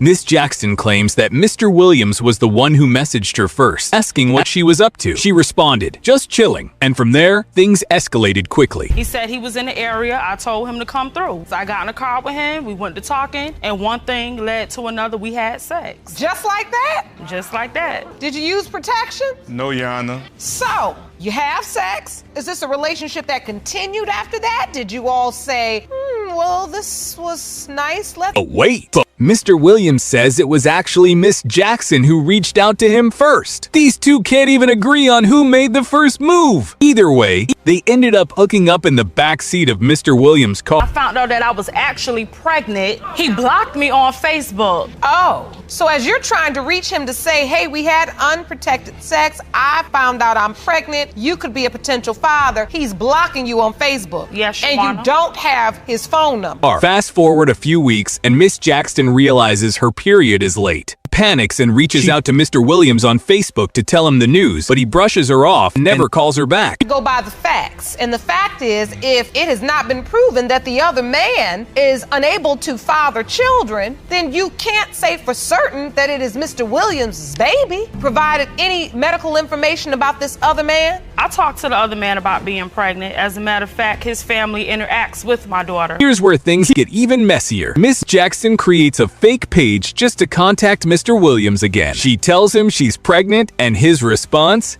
He blocks her completely. You put Mr. Williams on child support, but the other man's family helps you with the child? Yes, Your Honor. What you up to? I just went with whoever was going to stand up, Your Honor. No, you went with both. You didn't go with one or the other. You got Mr. Williams on the hook talking about child support for him. Did you go down to the child support office? Yes, I did. And gave him his name? Yes, I did, Your Honor. Can you believe it? This poor woman is trying desperately to inform Mr. Williams he might be a father, and he's out here blocking her like it's a dodgeball game. Not cool, Mr. Williams. Williams, not cool at all. This other man was a possibility and his family was involved with the child. Why not also give the child support office the other man's name? Because, Your Honor, I didn't tell the other family about Mr. Williams. So wait, you are getting Mr. Williams in a legal situation because of your inability to own your own mistakes? But wait, it gets even juicier. Turns out, Miss Jackson had a little rendezvous with another man just the day after she met Mr. Williams. Talk about a love triangle brewing. Now you got one woman pregnant, so that means this rendezvous you had with Miss Jackson is nothing new for you. You riding up on houses and having one night stand in cars and just making babies like they muffins. Oh, that doesn't mean you're not engaging in the behavior that could lead to you having more. Now, it's up to Judge Lake to get to the bottom of this messy situation. Will Mr. Williams be proven the father, or could it be the other guy? Let's find out. Mr. Williams, you are the father. I told you! You said you don't mind no child support, so we're not going to have any problems. It won't have no problems. Good. I apologize for everything dealing with the situation at hand. I'll make sure I take my responsibility as a man.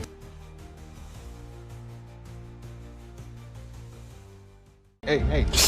Patrice, baby, I love you, baby. The babysitter was in the bed at the time that Mr. Gambrillo came home, but I did not cheat on him. I really want you back. Will you please come back home with me, trip or whatever, with a friend? He doesn't want to live here no more in Indy or whatever. And I was like, okay, you know, I felt for it. I told him that I'd come back home with his daughter. That's how she got in the house. Wait, you brought Because my mom loved pizza. There was pepperonis every night. First of all, his mother doesn't even eat pork, so I don't know why you're lying. He's a liar. My mom, that's the manipulator. My mom. Listen. To me behind his back and be like, oh, let's leave him. He's no good You were for snapping you. photos. We should get a house together. I come home one day, Your Honor. I got my female friend with me. I'm thinking I'm about to go and have a relaxed time in my room. Mr. Miller brings his girlfriend, Miss Troutman, to Judge Lauren's courtroom. He accuses her of having multiple affairs right before she got pregnant with their child. Now, he has doubts about the paternity of the baby. Mr. Miller, you claim Troutman left you for another man. Yes, you ma'am. say that when she returned and quickly resumed your sexual relationship. Yes. Shortly after she announced she was pregnant, claimed there's a distinct possibility that you're not the father of her newborn baby. Miss Troutman does not deny the claims. She admits to cheating, but says it was because Mr. Miller was neglecting his duties and responsibilities. She also blames his mother for meddling too much in their affairs. How did you end up in this situation? Well, I wouldn't have been sleeping around with other men if he was doing his responsibility as a father and taking care of his girls and me also. He wasn't buying diapers, wipes, clothes. His mother was the man of our relationship. She took care of us. She explains that she would not have stepped out of the relationship if Mr. Miller had taken proper care of her and her daughters. Instead, it was his mother who stepped in and supported them. She shares that she grew up without a father and had to care for her siblings, something she was tired of. So I started to run away from home. Well, when I ran away from home, I had met Tony's mother, Cindy. Clothes, roof over my head, food in my mouth. She was a mother that I never had before. I love her dearly and I thank her dearly for doing that for me. Miss Troutman recalls running away from home, which led her to meet Mrs. Sidney, Mr. Miller's mother. Mrs. Sidney took her in, provided food, clothing, and shelter. One day, while they were sitting outside, a car pulled up and Mr. Miller stepped out. They immediately connected and had sex that same night. Oh, you got to know each other just a little bit. Yeah. Okay. We clicked really good. We did. Yeah. Okay, just one moment, ma'am. Continue. And, maybe prior to 2 to 3 weeks, that's when I was feeling a little bit nauseous, throwing up all the time. Shortly after, she became pregnant. She says that, at first, everything was fine, and their relationship was going well. Mr. Miller admits that he fell in love with Miss Troutman the moment he saw her, which causes the entire courtroom to cheer. And you had one child together. We had one child together after being with her for a month. And then you're on to number 2. Yes, we have a second child, Deja. And you have doubts about number 2. I do have doubts. Mr. Miller states that they already had one child together before this second pregnancy. He has no doubts about their first child, but is unsure about the second. He explains that when he returned from a week-long trip, he saw another man holding his firstborn and asked Miss Troutman who he was. She introduced him as her boyfriend. What happened, Miss Troutman? Well, what happened was when he had went away, we was broken up. We had got into an argument. We were no longer together when I was dating the person that I met at the Plasma Center. We were not together. Miss Troutman interrupts, denying his claim. She insists that when Mr. Miller left, they had broken up after an argument. She says that when Mr. Miller saw her with her friend, they were on their way to her mother's house for her child's birthday. That night, Mr. Miller started apologizing and begged her to come back. I really want you back. Will you please come back home with me, trip or whatever, with a friend? He didn't want to live here no more in Indy or whatever. And I was like, okay, you know, I felt for it. I told him that I'd come back home with his daughter. Judge Lauren then asks Miss Troutman if she was with only one man during their separation. Miss Troutman admits that she was involved with another man as well. The entire courtroom, including Mr. Miller, reacts in disbelief. She defends herself, saying their relationship had been so rough that she just got tired. Miss Troutman, you admit that during that time, you were intimate with another man. Yes. And during that time, were you intimate with anyone else? No. Well, yes, I was when me and him, I'm sorry. Really? Yes, Get I it was straight. when we got into it and we had broken up. Yes, I was with that guy that I was with. Miss Troutman presents a timeline of her relationships, showing that all three men could be the father of her second child. She hopes that Mr. Miller is the father, while he admits that part of the situation is his fault due to their past involvement in a threesome. Now, only a DNA test can determine the truth. Mr. Miller. Yes, Your Honor. You are not her father. Hey. Patrice. Patrice, baby, I love you, baby. Mrs. Gamboa dragged her husband, Mr. Gamboa, to court to prove that he is the father of their one-year-old son. However, Mr. Gamboa insisted that he is not the father, claiming that their babysitter is the real father. Mrs. Gamboa, you say you're fed up with your husband because he's repeatedly accused you of cheating, even with the babysitter. Yes, Your Honor. All right, you're here today to set things straight because you say his doubt about paternity has led to the emotional neglect of your one-year-old son, Dominic. Mrs. Gamboa explained that the babysitter was on the bed when Mr. Gamboa came home, but she denied any infidelity. Mr. Gamboa countered, saying he received a call from his stepfather while at work, informing him that the babysitter was in the bedroom with Mrs. Gamboa. So, Ms. Gamboa, did you cheat on your husband with the babysitter? No, Your Honor. The babysitter was in the bed at the time that Mr. Gamboa came home, but I did not cheat on him. Oh, wait a minute. The babysitter was in the bed? Yes, on top of the bed. Mr. Gamboa stated that he worked the graveyard shift that night. He pointed out that they lived in a 4-bedroom apartment, so the babysitter could have slept in another room. Instead, he found the babysitter sleeping in their bed. Mr. Gamboa knew he was in the room, and he only slept on the floor. When he came home, I was not in the room. When he came home, I was in the living room watching TV, and he came home, and our babysitter was sitting on the bed. Mrs. Gamboa revealed that it was actually Mr. Gamboa's decision to hire the babysitter, as he was a mutual friend they both knew. She claimed Mr. Gamboa was more familiar with him and had offered him the job when he was homeless.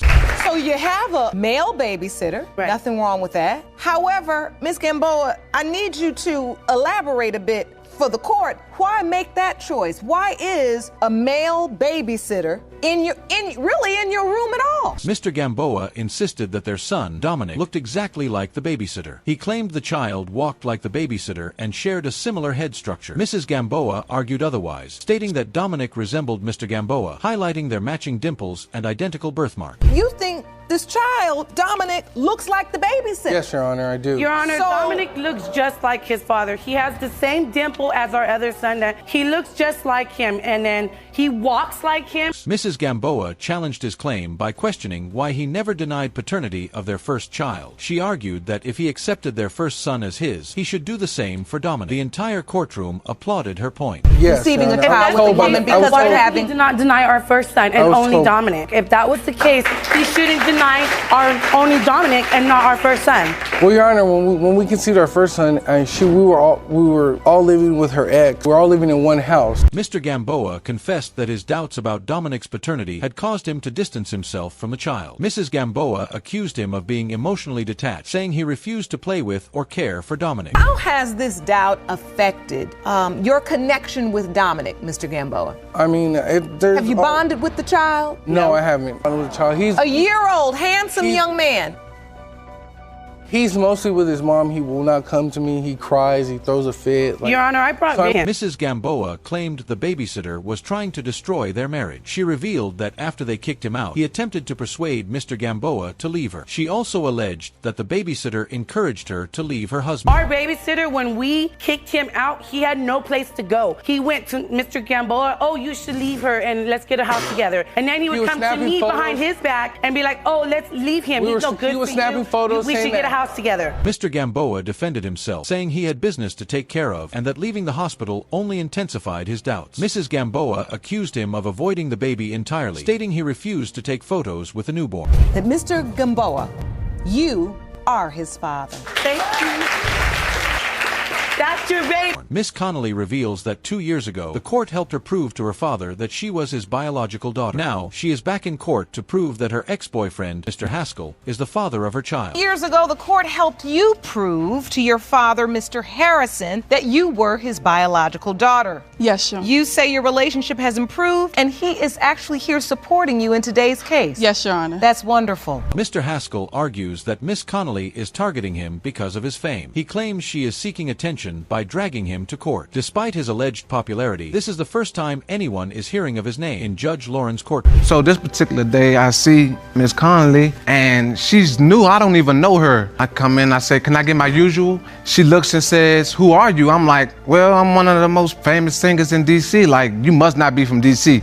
Even Judge Lauren seems amused by the chaos unfolding. The tension between the two is evident from the start. The judge watches as their musical chemistry, which once brought them together, now fuels their heated argument. When I got home, I threw his number in the bag, and I called him a month later when I got bored and wanted someone to talk to. Your Honor, that's a lie. She called me a week later, indicating that she was locked out from her home. It's a lie. Stating that she needed a shower to go to work. From the moment the case begins, Mr. Haskell and Miss Connolly cannot seem to agree on anything. Miss Connolly insists that nothing sexual happened the first time they met. However, Mr. Haskell immediately interrupts, claiming they did have sex during their first meeting. I come home one day, Your Honor, I got my female friend with me. I'm thinking I'm about to go and have a relaxed time in my room. She's laying in my bed. My mom not home. I'm asking, how did you get in? Can I speak? I have keys. Your mother gave me keys. How did you get keys if you don't know? The courtroom quickly descends into chaos. Judge Lauren struggles to maintain control as the two constantly talk over each other. Their bickering makes it difficult to follow the case. That's how she got in the house. Wait, you brought Because my mom loved pizza. There was pepperonis every night. First of all, his mother doesn't even eat pork, so I don't know why you're lying. He's a liar and a master manipulator. My mom. Listen.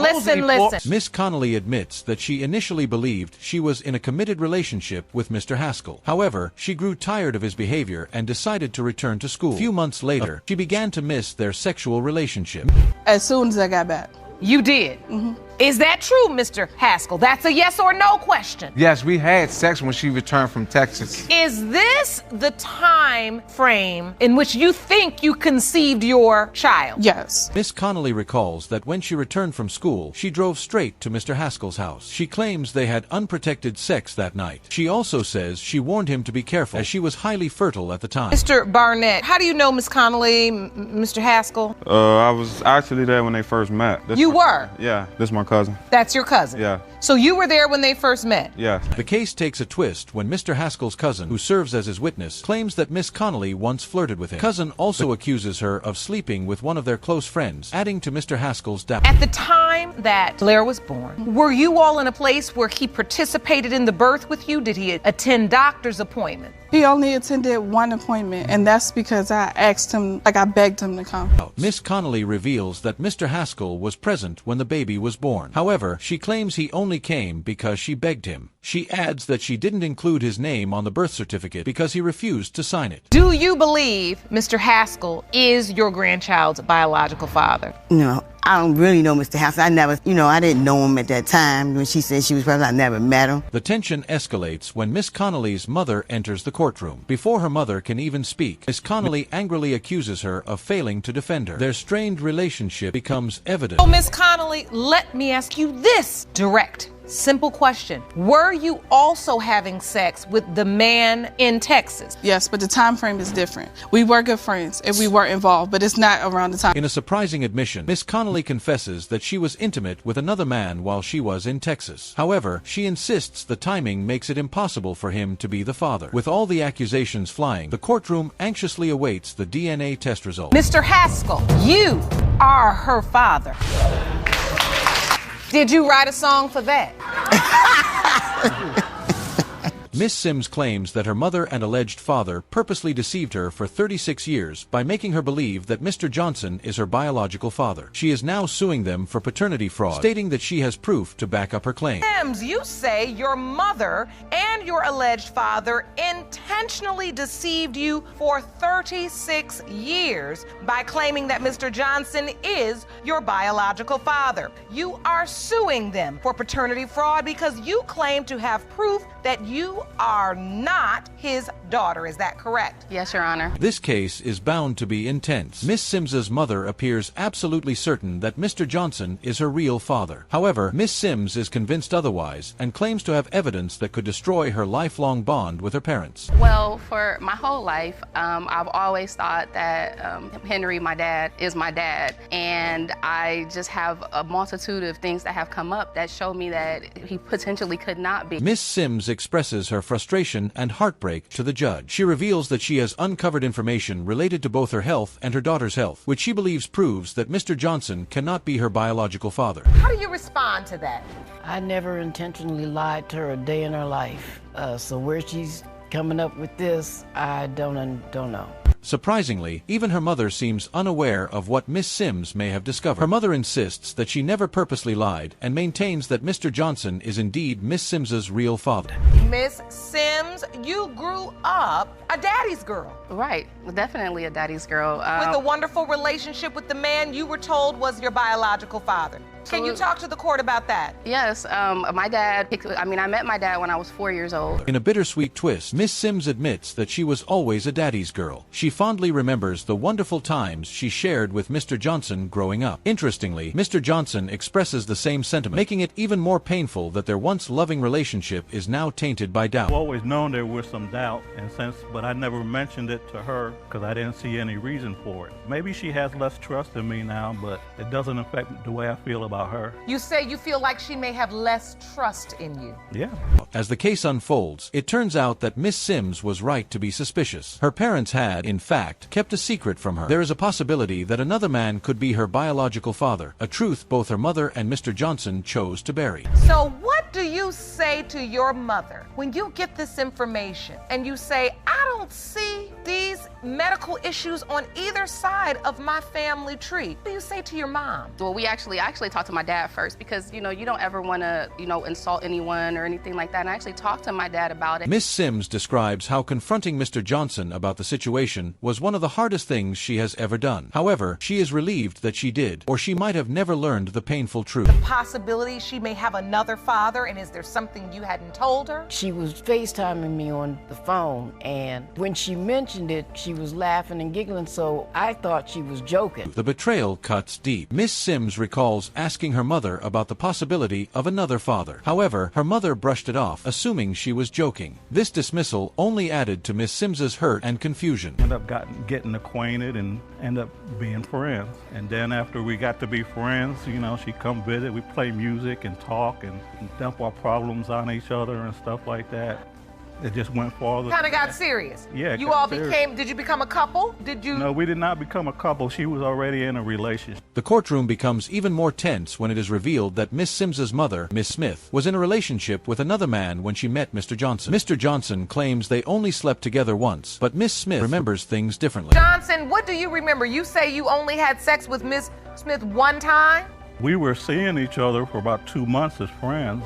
One day we took a shower together and we ended up in the bed having sex. Did you know she was in another relationship at the time? Yes, I did. That's why it took me so long. Mr. Johnson further reveals that he knew Miss Smith was seeing someone else, which is why they didn't become intimate right away. However, he admits that things changed the day they took a shower together, an event Judge Lauren notes as the turning point. What did you do with that information? Who did you tell? I told him I was pregnant, and I told my ex I was pregnant. Okay, so at that point, as a young woman, you realized you were in a question of paternity. Miss Smith admits that she told both men she was pregnant. She explains that when she informed Mr. Johnson, their relationship ended and they went their separate ways. It seems that Mr. Johnson assumed the baby belonged to her boyfriend at the time. And so, Ms. Sims, you just said out loud, but I didn't meet my father till I was 4. Mr. Johnson, take me to the day you met her. Her mom had contacted me and told me that I had a daughter. I went to meet her and walked in the house and she asked me, "Are you my daddy?" And I said no. Finally, the moment of truth arrives. As the DNA results are revealed, Miss Sims anxiously awaits confirmation of her suspicions. Her face lights up with nervous hope, eager to finally learn whether she was right to doubt Mr. Johnson's paternity. You are the father. That's your baby girl. Miss Williams and her two sisters are in court today because their mother's promiscuous behavior left them growing up without knowing their fathers. Their mother, Miss Liddell, is also present, hoping to finally solve the paternity mystery. Man who was supposedly had been my father, and we were all wanting to know, like his family, him, my aunt that raised me and Jasmine, we wanted the paternity test.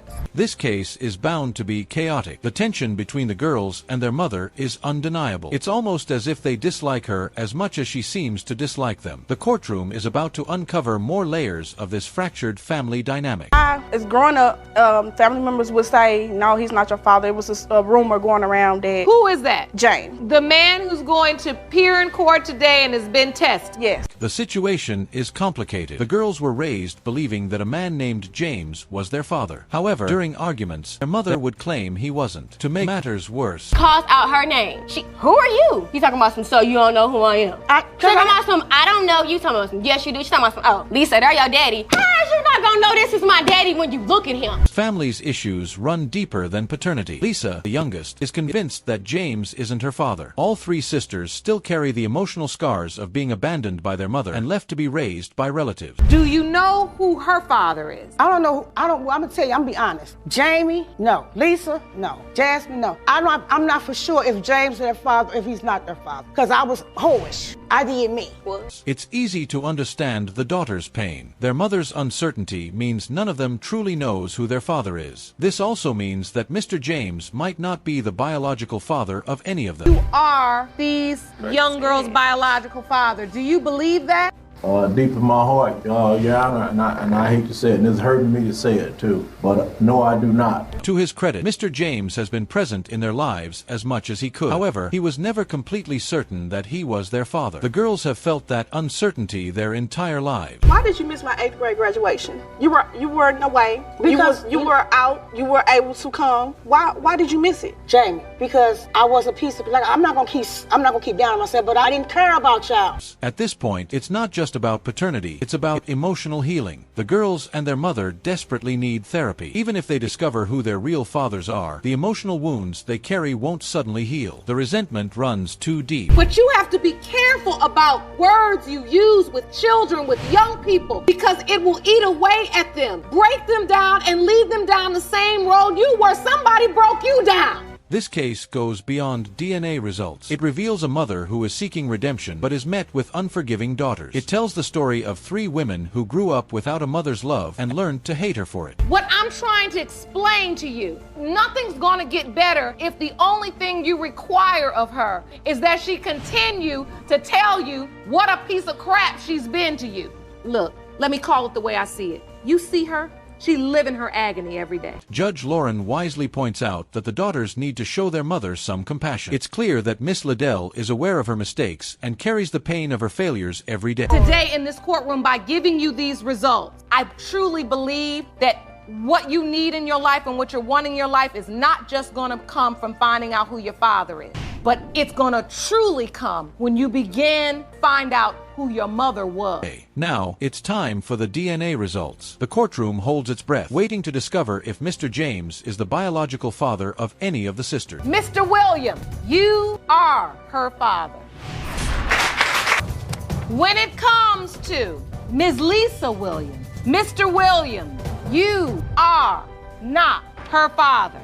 When it comes to Ms. Jamie Williams, Mr. Williams, you are not her father.